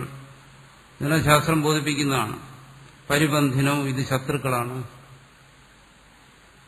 രാഗദ്വേഷങ്ങളാണ് ഈ ശ്രേയോ മാർഗത്തിലെ കള്ളന്മാര്, ജീവന്. ഇത് ശാസ്ത്രം നമ്മളെ മനസ്സിലാക്കി തരുന്നു. ആ പ്രകൃതിയെ സ്വീകരിക്കുക എന്നാ പറയുന്നത്. സാധകൻ അങ്ങനെ ഒരു പ്രകൃതിയെ സ്വീകരിച്ചിട്ട്, അങ്ങനെ ഒരു പ്രകൃതിയെ സ്വീകരിക്കുന്നതിനും പ്രകൃതി അനുകൂലമാകണ്ടേ എന്ന് സംശയദൃഷ്ടിയോടുകൂടി സാധകൻ ചിന്തിക്കുന്നില്ല. അങ്ങനെ ചിന്തിച്ചാൽ അവിടെ സാധന മുന്നോട്ട് പോകത്തില്ല. മറിച്ച് ആ പ്രകൃതി, അങ്ങനെ ഒരു പ്രകൃതി ഉണ്ട്, അതിനെ അയാൾ സ്വീകരിക്കുന്നു. അവിടെ സംശയിച്ചിരിക്കുന്നില്ല.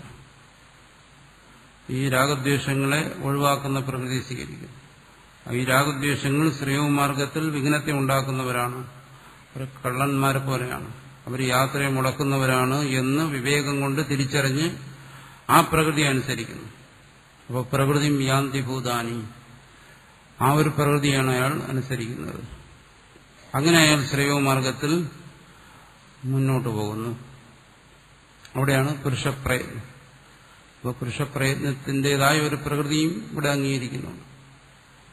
സാധാരണഗതിയിൽ പറയുന്നത് പോലെ എല്ലാം വിധിക്ക് വിടുകയല്ല ഇവിടെ ചെയ്യും. വിധിയിൽ തന്നെ പുരുഷപ്രയത്നവും ഒളിഞ്ഞിരിപ്പുണ്ട്. അതിനെ തിരിച്ചറിഞ്ഞ് അതിനെ സ്വീകരിക്കുക. അതുകൊണ്ടാണ് ഇവിടെ പറയുന്നത് തയോർണവശമാകച്ച്, അതിനധീനനാകരുത് രാഗദ്വേഷങ്ങൾക്ക്.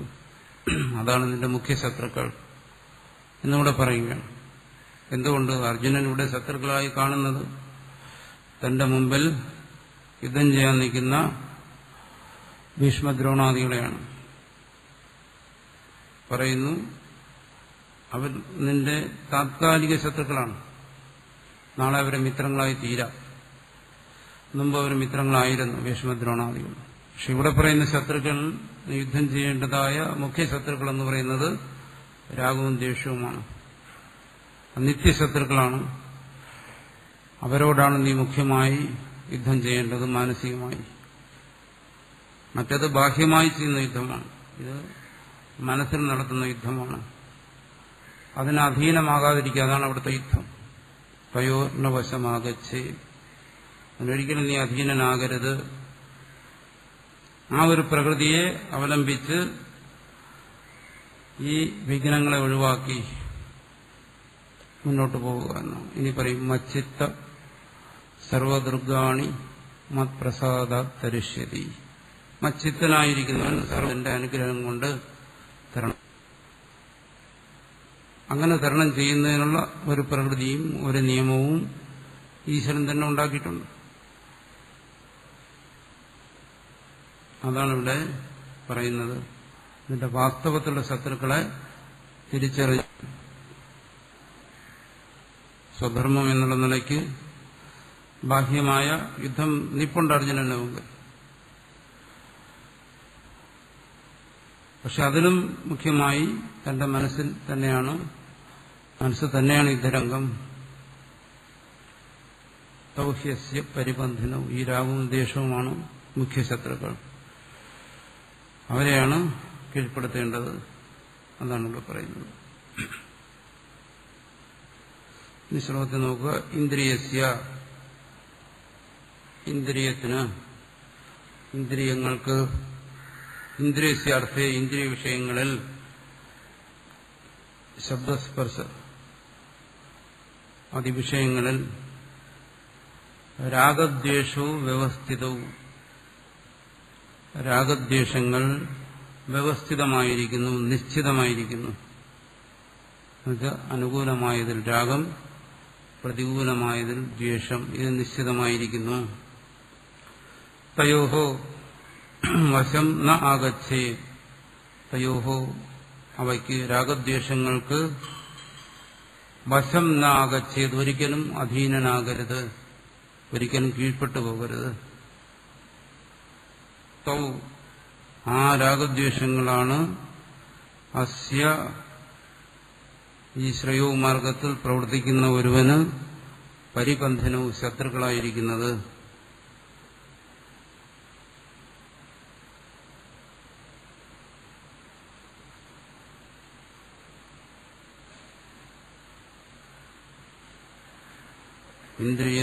ഇന്ദ്രിയസ്യാർത്ഥേ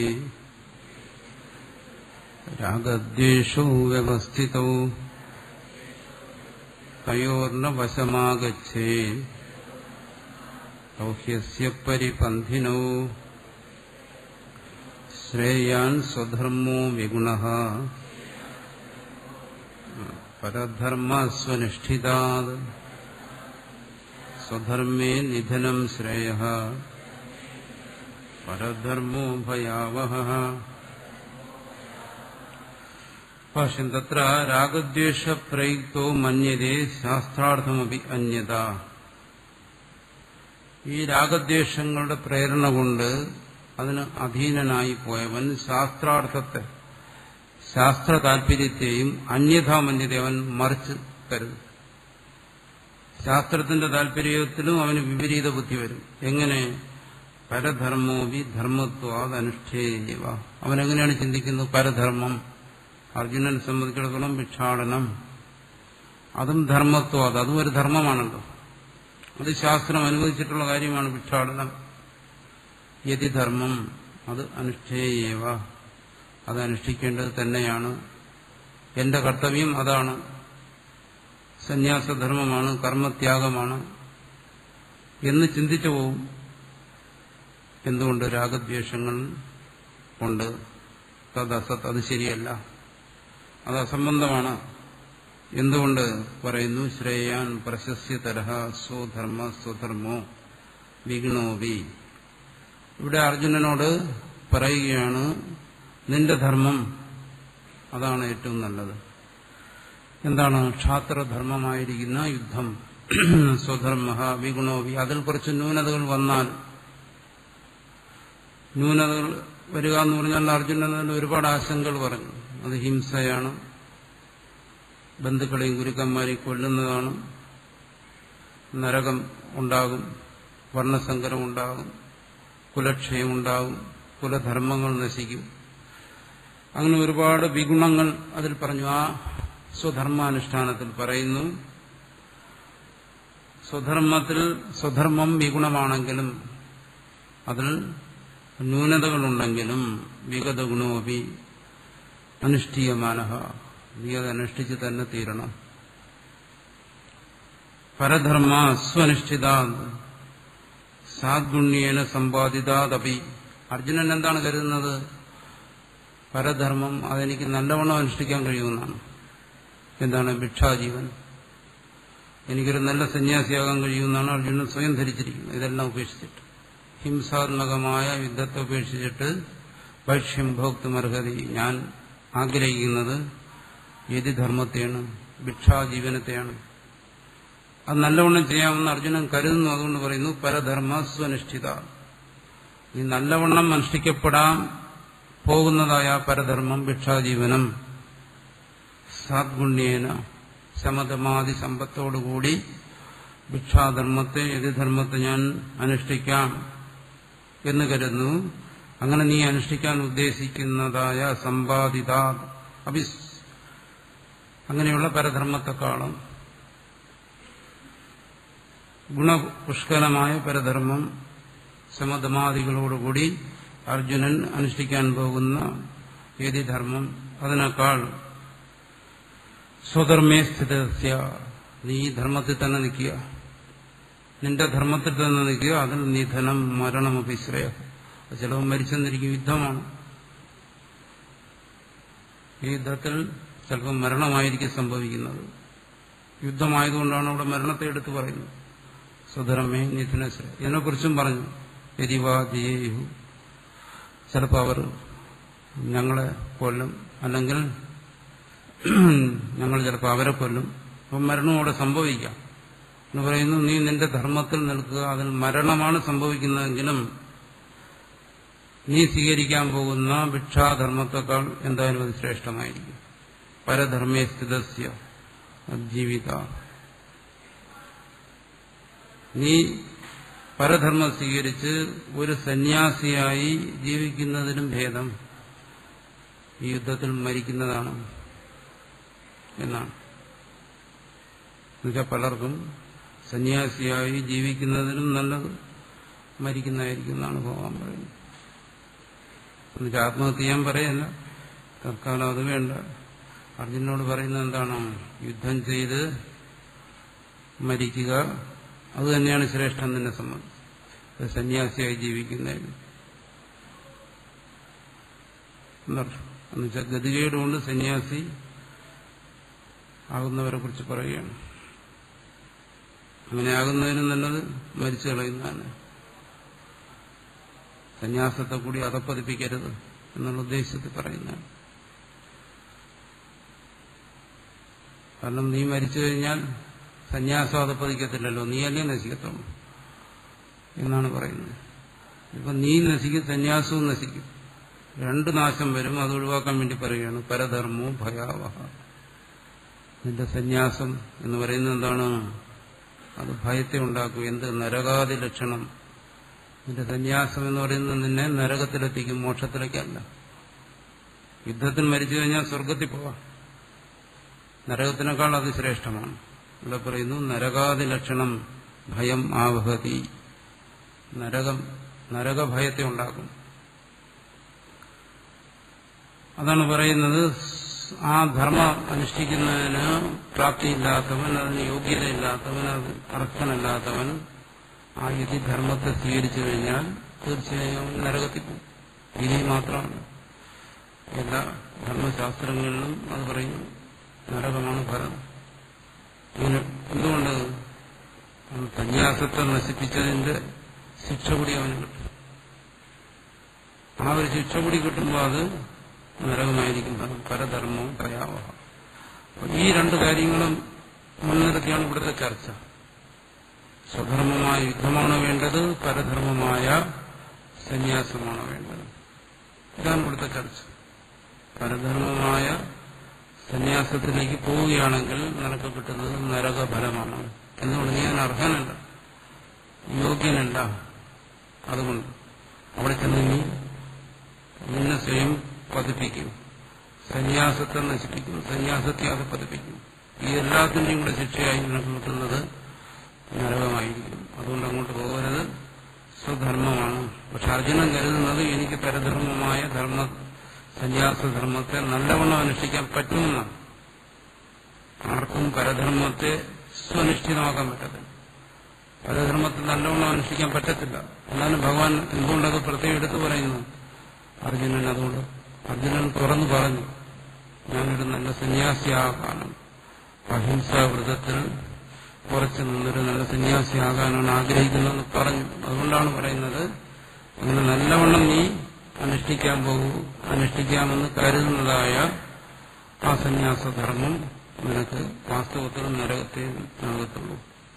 നിനക്ക് സാധ്യമല്ല. അർജുനന്റെ പ്രകൃതിയെ തിരിച്ചറിഞ്ഞിട്ട് യുദ്ധത്തിൽ ഹിംസിക്കുന്നത് അത് ധർമ്മത്തിന്റെ ഭാഗമായി വരുന്നതാണ്. അഹിംസയെ ഹിംസ അല്ലാതായിത്തീരും. പക്ഷെ സന്യാസത്തിൽ പോയി ഹിംസിച്ചു കഴിഞ്ഞാൽ അത് പിന്നെ ഹിംസ അല്ലാതാകത്തില്ല, അത് ഇരട്ടി ഹിംസയായിരിക്കും. അതുകൊണ്ടാണ് നരകമെന്ന് പറയുന്നത്. മറ്റേ ഹിംസ സ്വധർമ്മമാണ്. പക്ഷെ ഹിംസ വാസന ഉള്ളവൻ സന്യാസത്തിൽ പോയാലും ഹിംസിക്കും. സന്യാസത്തിൽ പോയി ആരെ ഹിംസിക്കുന്നത്? മറ്റു സന്യാസിമാരെ ഹിംസിക്കും, അല്ലെങ്കിൽ ബ്രഹ്മചാരികളെ ഹിംസിക്കും, അല്ലെങ്കിൽ ആശ്രമത്തിൽ വരുന്നവരെ ഹിംസിക്കും. ആരെങ്കിലും ഹിംസിച്ചേ പറ്റൂ, കാരണം അവന്റെ ഉള്ളിലിരിക്കുന്നത് ഹിംസാ പ്രവണതയാണ്. ചുറ്റുപാടുള്ളവരെ ഹിംസിക്കും, സമൂഹത്തെ ഹിംസിക്കും. അതിന്റെ ഫലമെന്ന് പറയുന്നത് എന്തായിരിക്കും? യുദ്ധത്തിൽ ശത്രുക്കളെ കൊല്ലുന്നതിൽ നിന്നും, കാരണം ഇവിടെ സാധുക്കളെയാണ് ഹിംസിക്കുന്നത്, മറ്റങ്ങനെയല്ല, ദുഷ്ടന്മാരെയാണ് ഹിംസിക്കുന്നത്. സന്യാസി ഹിംസിച്ച ആരെയായിരിക്കും അവന് ഹിംസിക്കാൻ കിട്ടുന്നത്? സാധുക്കളായിരിക്കും. അപ്പോൾ അത് നരകമുണ്ടാക്കുമെന്ന് പറയുന്നത് വളരെ വ്യക്തമാണ്. പരധർമ്മം ഭയാവഹ. അതുകൊണ്ട് പറയുന്നു, ഒരിക്കലും അതിന് അർഹതയില്ലാത്തവൻ അതിലേക്ക് ഇറങ്ങി പുറപ്പെടരുത്. അത് കൊണ്ടവന് നരകമേ ഉണ്ടാകത്തുള്ളൂ. ഒരിക്കലും അത് നല്ലവണ്ണം അനുഷ്ഠിക്കാൻ കഴിയത്തില്ല. അതാണ് ഇവിടെ ബോധിപ്പിക്കുന്നത്. സ്വനുഷ്ഠിതാൽ പരധർമ്മ, അനുഷ്ഠിതാൽ പരധർമ്മ, നല്ലവണ്ണം അനുഷ്ഠിക്കപ്പെടുന്നതായ പരധർമ്മത്തെക്കാൾ വിഗുണ സ്വധർമ്മോ ശ്രേയ, ന്യൂനതയുള്ള സ്വധർമ്മം ശ്രേഷ്ഠമാണ്. അതുകൊണ്ട് സ്വധർമ്മേ നിധനം ശ്രേയ, സ്വധർമാനുഷ്ഠാനത്തിൽ മരണമാണ് ശ്രേഷ്ഠം. പരധർമ്മോ ഭയാവഹ, പരധർമ്മം ഭയത്തെ ഉണ്ടാക്കുന്നു, നരക അനുഭവത്തെ ഉണ്ടാക്കുന്നു. അതുകൊണ്ട് അതിനെ സ്വീകരിക്കരുത്. ശ്രേയാൻ സ്വധർമ്മോ വിഗുണ പരധർമ്മ സുനിഷ്ഠിത സ്വധർമ്മേ നിധനം ശ്രേയ പരധർമ്മോ ഭയാവഹ.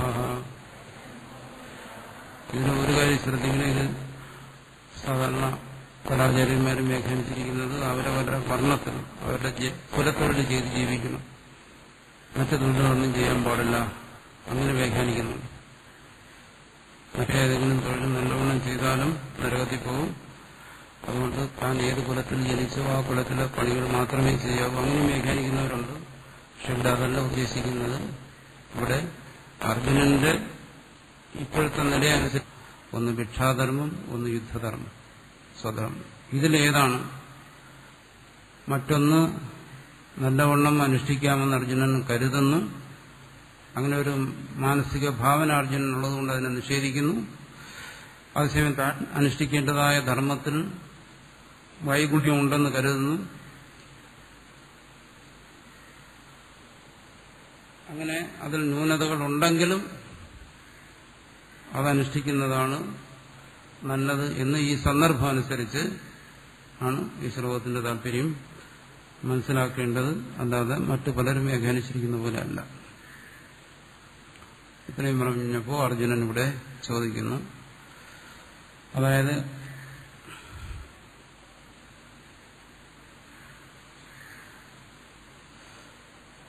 ഇത്രയും ഉപദേശങ്ങളെല്ലാം ഭഗവാൻ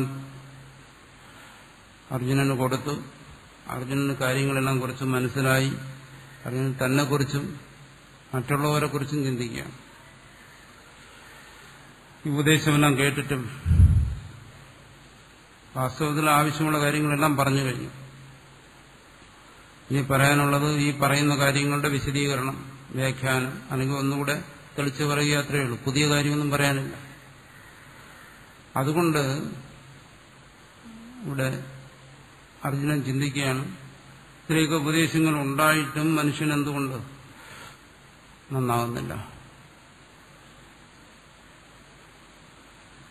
അർജുനന്റെ സ്വന്തം അനുഭവം അങ്ങനെ തന്നെയാണ്.